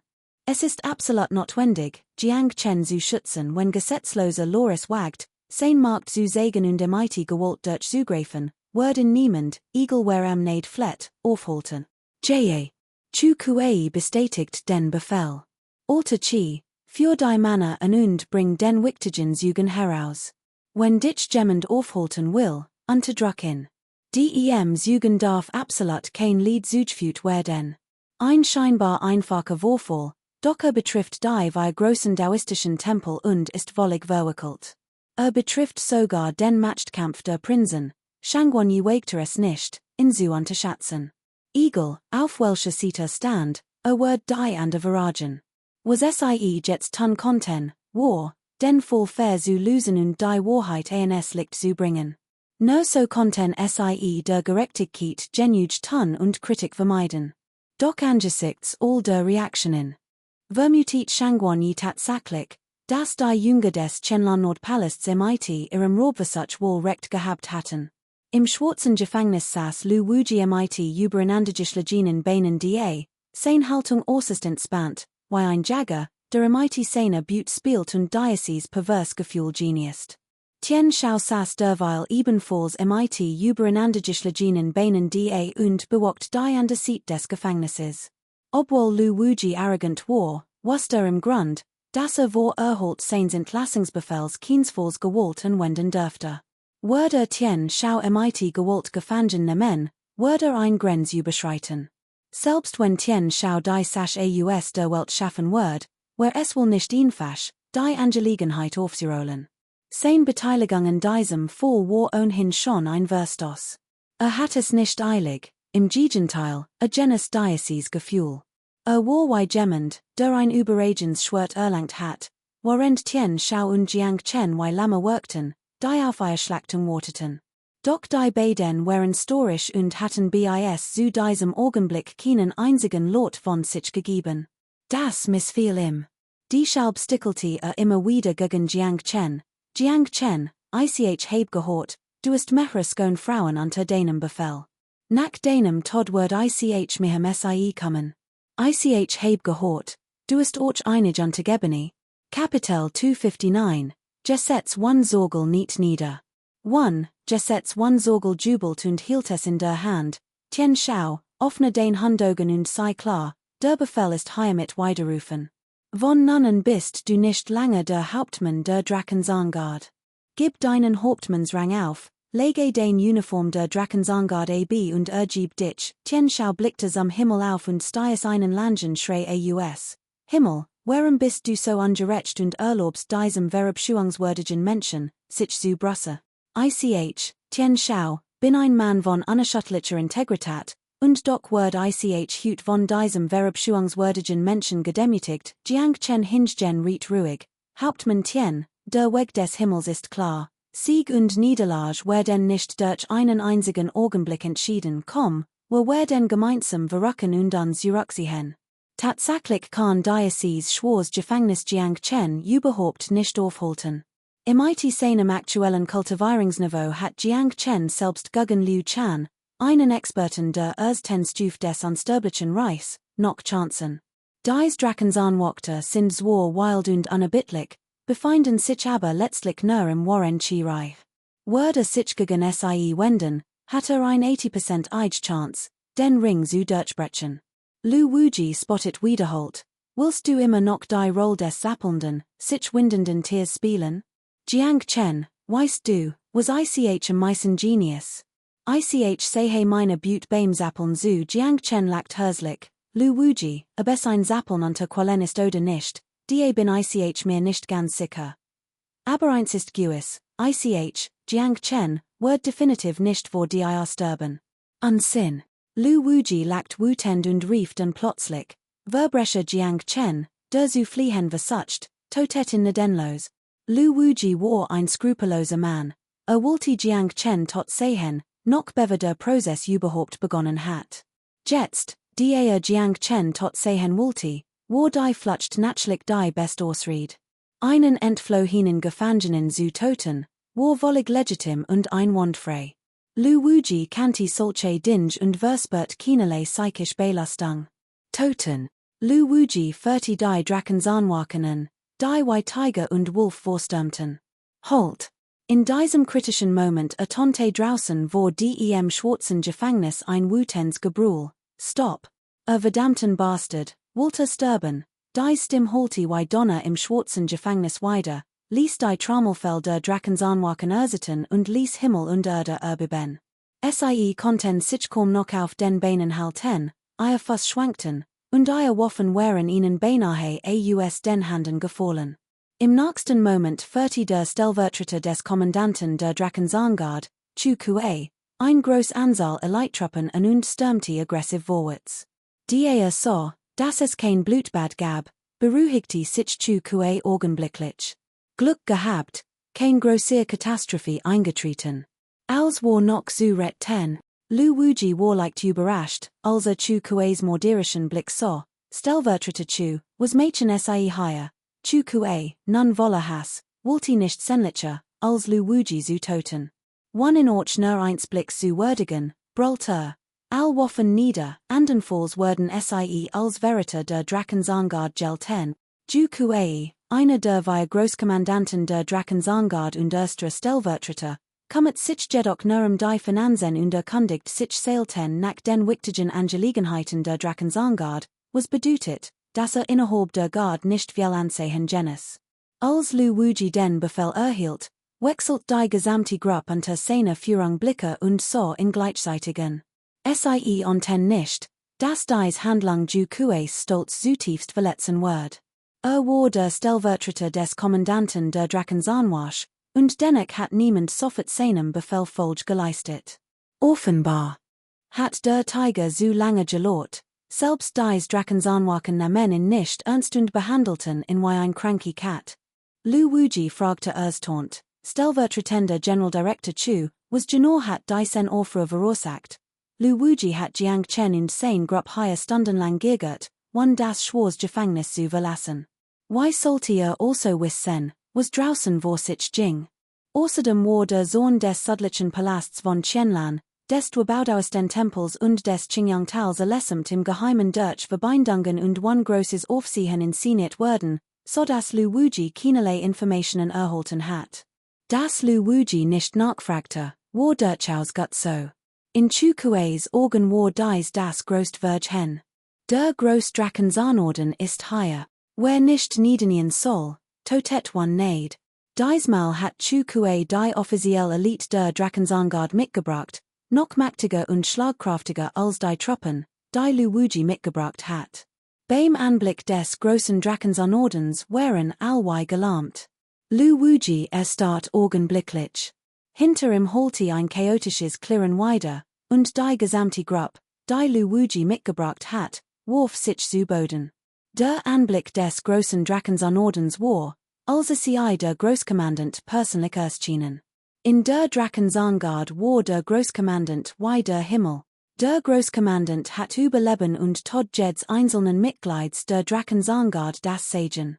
Der Großdrachensanorden war das Totem der Drachensangard. Wie ein Sterblicher, der einem Gott oder Buddha begegnet, war erster Gedank gehorsam, und der zweite Gedank war immer noch gehorsam. Lu Wuji, warum niest du nicht nieder, wenn du den großen Drakensarnorden siehst, wollten sie etwa wirklich rebellieren? Hinter zu Kuei tonte ein ohrenbetäubender Schrei, gefolgt vom Geräusch jesogener Schwerter. Lu Wuji war wie start, doch ein Funken Vernunft blieb im erhalten, sodass unwillkürlich in die ging. Dem Befehl des großen Drakensarns zu gehorchen, war praktisch die erste militärische Regel, die jeder Drakensarnwächter vor seinem Eintritt in die Armee lernen musste. Kapitel 260, Gesetzloses Nien 2. Jiang Chen, ich habe dir Unrecht getan. Es tut mir leid, aber weitere wird waren sinnlos. Ich habe nur ein Versprechen, unser Drakensarngard wird dir in dieser Angelegenheit ein zufriedenstellend Antwort geben. Jiang Chen hat in Wirklichkeit nicht wirklich gelitten. Stellvertretender General Director Chu, in einem großen Wald gibt es allmöglichen Vogel. Die Drakensarngard befehligt ein Armee von 1 Million Mann, es ist unvermeidlich, dass ein paar Korruptschurken auftauchen. Dank der starken Vermittlung von Hauptmann Tian Shao habe ich nicht viel gelitten, Ju Kuei war verbluft. Hat erwartet, dass der young Mann, dem ein so großes Unrecht widerfahren war, ein riesiges Theater veranstalten wird, bevor es schließlich auf sich beruhen ließ. Hat nicht damit gerechnet, dass Jiang Chen es so leicht nehmen und einfach weglächeln wird. Plötzlich stieg Ju Kueis Eindruck von Jiang Chen auf ein viel höheres Niveau. Du hast vollkommen recht. Tian Shao hat die Integrität seiner Soldaten nicht aufgegeben, ich bewundere ihn sehr. Bruder Jiang, wenn es dir nichts ausmacht, lass uns einen Moment sprechen. Jiang Chen wedelt like Timiti dem Armel, alter Chu, ich möchte Kommandant Lu ein paar Fragen stellen, Chu Kuei nickte. Chu Kuei und Vice-General Director Yang hatten ein normales Verhältnis, daher würde Jiang Chen in diesem Zustand natürlich nicht widersprechen. Wenn dies Gelegenheit nutzen konnte, daraus ein großes Spektakel zu machen und Vice-General Director Yang einen Schlag zu versetzen, war Chu Kuei sehr zufrieden. Kommandant Lu, ich bin mir nicht sicher, wie hoch den Rang ist oder wie einschuchtend den Markt ist. Ich habe nur ein Fragen dich, welch Feindschaft habe ich gegen dich? Warum willst du mein legitime Selbstverteidigung in einen Mordfall verwandeln? Lu Wuji stammelte, unfähig etwas zu sagen. Ein König zu sein, ist ein König zu sein, ein Bandit zu sein, ist ein Rebel zu sein. Nietem Boden und sprach zehntausend Wort, doch als war sinnlos, sein Kraft reichte nicht aus sein Hers war voller Hass, sein Verstand ein einziges Chaos. Verstand es einfach nicht.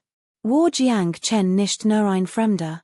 Möchte im östlichen Königreich einen gewissen Ruhm genießen, aber was bedeutet dieser Ruhm im himmlischen Königreich? Warum beunruhigte ein so unbedeutend Angelegenheit den Großverwalter?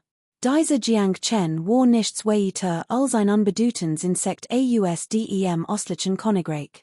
Der Großverwalter, ein Mann von immenser Macht, außer seiner Majestät dem Kaiser, wer sonst hat sein persönlich Aufmerksamkeit verdient. Der wird Prinz, dacht Lu Wuji, doch verwarf den Gedanken sofort. Der wird Prinz ist nur ein Prinz zweiten oder dritten Ranges. Ist nicht einmal würdig, dem ersten Prinzen die Schuhe zu tragen, konnte dem Großverwalter nicht einmal rechtzeitig schmeicheln, wie sollte die dessen entscheidenden beeinflussen? Lawless war immer noch ratlos. Wollt mich töten? Das kann ich verstehen, schließlich hat Vorteil vom Chenla-Nordpalast erhalten oder werdet von ihm dazu gezwungen. Aber welches Verbrechen haben mein Untergebenen begann Jen? Wollt sie nach meinem Tod auf dem Sklavenmarkt verkaufen? Sei ein Drakensarnwächter oder ein Bandit, Tian Shao, ist die College, und trotzdem begehrt sein Frau und Tochter. Ich frage, sei ein Mensch oder ein Tier im Menschenfell, Tian Shao ballte die Faust, sein Augen glühten vor grenzenlosem Hass. Sagtet, niemand im Himmel oder auf Erden kann mich retten.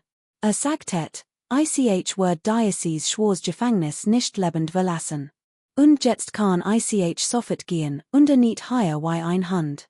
Sagt, der Himmel ist zweitrangig, die Erde drittrangig, seid der Boss. Also frage ich was seid jetzt? Lu Wuji wird im Nu vom Himmel in die Holle geworfen und dann von Jiang Chen wiederholt. Verspottet, Was sein Demütigungsgefühl völlig überwältigte. Jiang Chen, du ungeheuer, worauf bist du so stolz? Die Sache ist noch nicht vorbei, brüllt Ju Kuei. Lu Wuji, du holst dich wohl für unantastbar und missbrauchst den Markt. Diesmal wirst du dich selbst im IT einem mächtigen Unterstützer nicht retten können. Lu Wuji lacht herzlich. Stellvertretender General Director Ju, schrecken es mich nicht ab. Der Fall ist noch nicht abgeschlossen, nicht abgeschlossen? Du bist zu naiv. Dies Jugend in diesem Fall werden von den Mannen des Großgeneraldirektors geschützt, und es gibt Jugendem Tatort, der Fall ist völlig klar. Und, höchstens habe ich mein Pflichten vernachlässigt. Was können sie mir schon anheben? Pflichtverletzung bedeutet höchstens, dass man sein Verantwortung nicht erfüllt hat. Dies Art von Vergehen kann geringfügig oder schwerwiegend sein. Ein geringfügiges Word ein Degradierung ein Stuf bedeuten. Im schlimmsten Fall würde seins Postens enthoben. Chu Kuei schwieg einen Moment. Wär es ein anderer Kommandant gewesen, hat ein solches Verhalten großes Unglück verursacht, in vielleicht sogar das Leben gekostet. Doch Lu Wujis Arroganz rot daher, dass Unterstützung hat. Im IT-Vizekommandant Yang seiner sieht war es sehr wahrscheinlich, dass man im letztendlich Versagen in seinen Pflichten vorwerfen und in mild bestrafen wird. Schon bald wird dieser Bengel sicherlich wieder seinen Posten als Vizekommandant einnehmen. Schließlich besaß Vizekommandant Yang betrachtlich Befugnis zur Entlassung und Ernennung, ein Markt, die selbst Chu Kuei, der erste Vizekommandant, nicht hat. Jiang Chen interessiert sich überhaupt nicht dafür, wie die Drakensangard MIT Lu Wuji verfahren wird. Interessiert nur, welchen Nutzen aus dieser Angelegenheit sehen konnte. Es deutlich zu sagen, Lu Wuji war nur ein Schalkfigur. So ein unbedeutend Figur, stirbt ein, taucht ein ander auf. Einen zu toten, wird nichts ändern, und einen zu behalten, auch nicht.